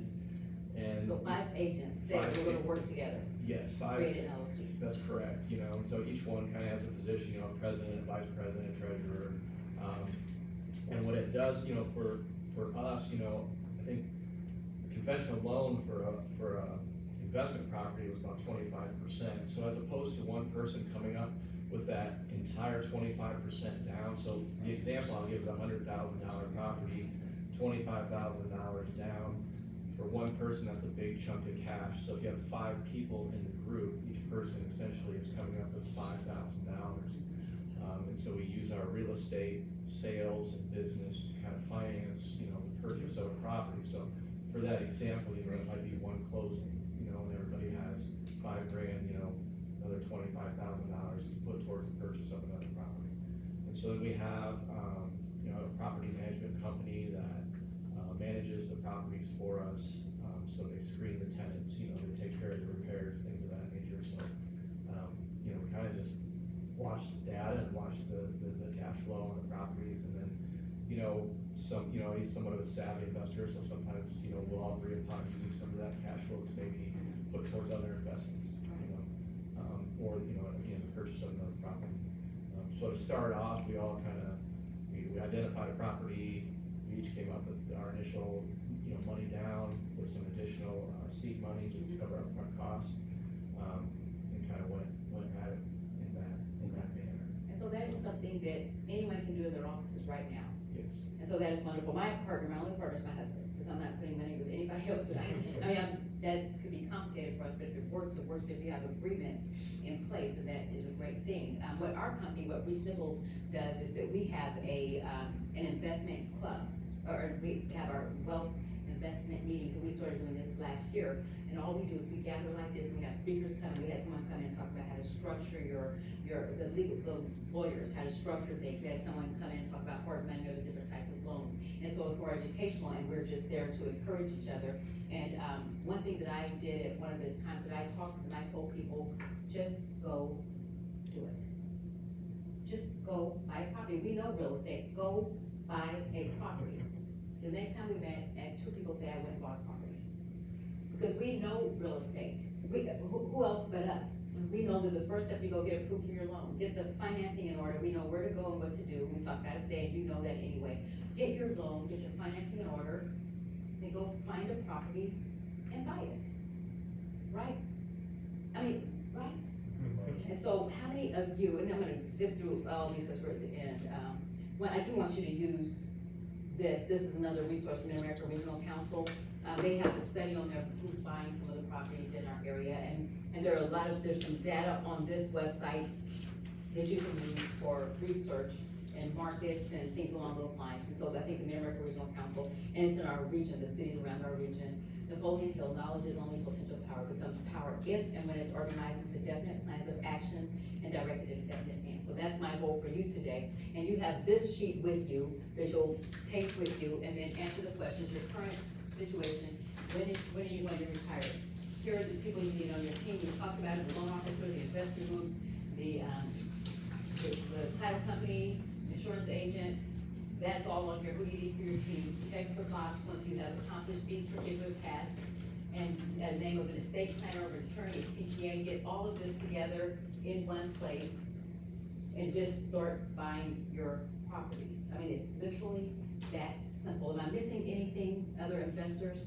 And we can't talk about this. And always check the local and state ordinances in the city you're going to be in. Like Kansas City yesterday became a place where I will never buy another buy and hold. I will not buy another rental in the city of Kansas City based on what they did yesterday. I'll tell you briefly what it is. They will force you, it's called the source of income law, and they're going to, it's right here. So these are all the laws coming down. This one, they're going to force you to take a Section 8 voucher whether you choose to or not. And we know that is still with the federal government. We're not rejecting the voucher because of the voucher holder, but because we may not want to do business with the federal government and contract with them. We may not want to do business with the housing authority. That may take up to 2 to 3 months to get a person approved and into the property. That's why we don't want it. But this law was put into place thinking that those of us who don't take the voucher are doing so because we're racist. And so that's how they got that passed. But we know that's not true. And so in Kansas City, you're obligated to take a voucher. You're obligated to take someone who has had an eviction. You're obligated to take someone who had a criminal history, and what else? How about a squatter's right? Well, Section 8 is Those gonna are- take you if you had eviction, how can you make That's us? the city council who listens to the activist, socialist activist tenant group in town that they do all their policy from, even though those of us in the housing industry have sat down with the council members and with the mayor and said, this is gonna have the opposite impact. And so what happens in Kansas City, and all of those things, you can't turn them away for evictions, for credit history, a low credit score, if they had prior damage to a property, criminal arrest history, they have a Section 8 voucher, if they have a voucher from any other place, private or public, if they get their income from some cash somewhere, you can't tell them that you must work on your job 2 years like lenders can. You can't say that you must earn 2 to 3 times the rent amount. You can't question their source of cash or income and where it comes from at all. And so they say, oh yes, you can, you just have to give them a chance. You have to talk to them, give them a chance. But if you don't, you set yourself up for a discrimination complaint with the Office of the Civil Rights Division with the city. Who wants their name associated with a complaint? I don't. And so Stacy? 311, yes.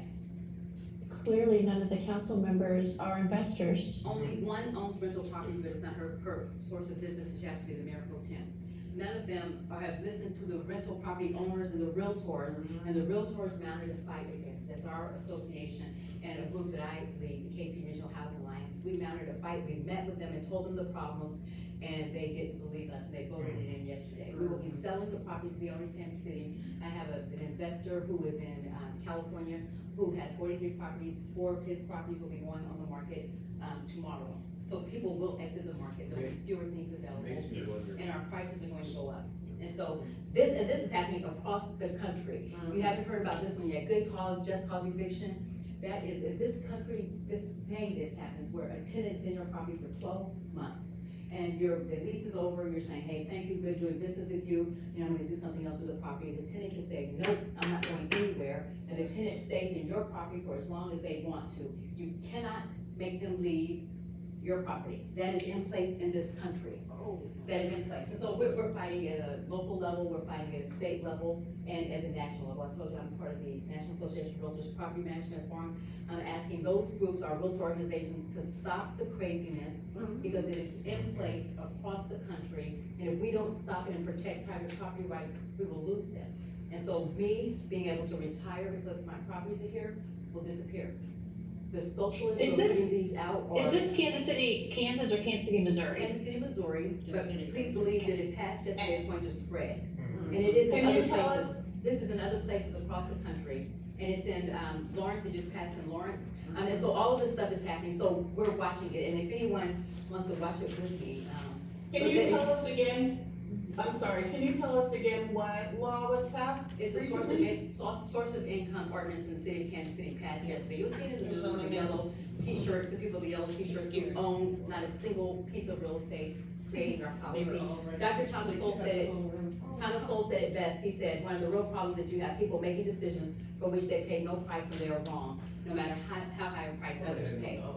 And so, find your local Kansas City groups on these, websites, it's normal. These are the groups, I mentioned the organization that I lead, the KC Regional Housing Alliance, and all of these different professional groups are part of our alliance, and I suggest that you join any of these groups if you choose to, or find others online. A lot of you know Maury, or Mary or Maury, you know that group. Johnson County Landlords, Investors, Landlords Inc., and the Realtors. These are organizations that are part of our alliance, and we keep people posted on what's happening. And I think I have, I'm not gonna show that. And so anyway, I'm saying keep tracking, and let me know, and I'll have my slide here for you to keep, give me your email address, so I can keep you posted on the efforts that we're taking. But these are the action steps. Set up your workshop for home buyers, set up workshops, investment workshops. We don't see people talking about that for our clients. We talk about home buyer, but what about investments? Retirement planning events, and you can set up booths at events. Get your marketing in order. You can use, how many of you know Canva? You know about Canva? Please look at Canva as a way to get not only a website to set up quickly, or web page for whatever your business is, or flyers. It's a great resource. They have a free and then a paid version. And so these are the action steps, but my goal for you is to find home buyers and investors, and workshops will do it. And so why not make sure you know that people know how to find you and get answers to what you're doing. And then, I'm sorry? The site name for the. Where? Canva. Canva at the bottom. It's for flyers and websites, easy and great flyers can come from there. And then I'll have my last one. Determine your goal, line up your financing, assemble your team, and then just buy a property and repeat. Then I have a cute quote by me. You learn by doing. I just say, go do it. Just please do it. Buy one, and then it's easy to get started and continue to buy them. And so these are the books that I talked about, and I'll take a picture of that. Dave Ramsey, and then he also did a study of millionaires, and then Dennis Kimbrough, and that's the book that started it all. Who is the typical millionaire? Find these people on YouTube. It's easy. And then my favorite quotes: what you believe and focus on becomes your reality. And this one I saw, I cannot find who came up with it. Give a man a degree, he eats for his lifetime. Give a man a business, and his family eats for generations. That's what I say about real estate. And one of my favorite, as I end this, I see you, Catherine. Wealthy people plan for 3 generations, poor people plan for Saturday night. So my goal is that we're planning for 3 generations. I got 2 generations planned for. And so I want you to get started on that. And I think that is it. We've talked about questions. I think I have my information somewhere. There it is. And so if you, Stacy? yes, and if you go here, this gives you a place to give me your email address. I can keep you posted on some of those tenant protection laws and the steps that we're taking. Yes? Yes? Your mic went out. Oh. But can you go back to the books, please? Okay. Or mine's a handheld. Okay. Oh, help. I don't know how to get back to the books. Okay, thank you. How can I get back to the books? You could just say them. It's Dave Ramsey, Millionaire Next Door, Somewhere near the bottom. Wealth Choice. That's right. So it is Dave Ramsey's book, his Total Money Makeover. It's somewhere near the bottom, Catherine. Total Money Makeover. Oh, it's at the very end. The Millionaire Dennis Next Door. Kimbrough, The Wealth Choice. What else do we have on there? The Millionaire Next Door, Dr. Thomas Stanley. And what was the first one? And then Dave Ramsey also had Hogan.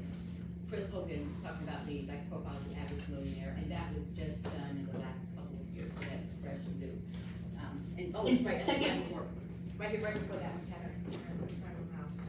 Okay, and so, okay. Second question, Stacy, who was the gentleman in the front row that did the investment group with his brokerage? What is your name? James Keller with Remax Heritage. Can you hear? Lease Summit. James Keller, Remax Heritage Lease Summit. Thank you. Anything, I think we're leaving, I don't wanna be kicked out of here too hard. Was anything today helpful? Okay. Very. Please go share and tell people we need more investors amongst our own and amongst our clients. It's a way to build business and help change people's lives. Please go buy something. Please buy something. It is free. I think that is it. Thank you all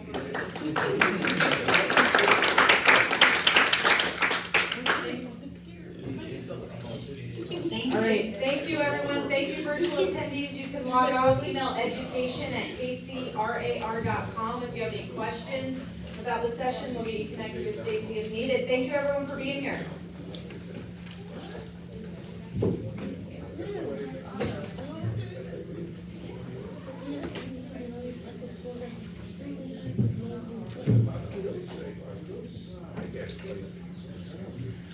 Yes.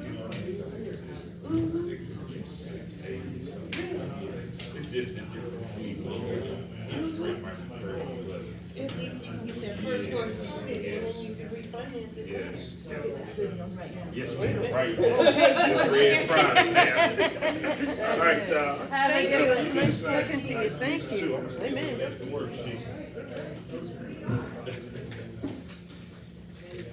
Excuse me.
Horrible.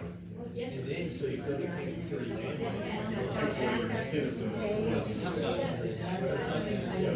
Stress so much that, they put them on the, so that's all they're doing. They're just scaring out.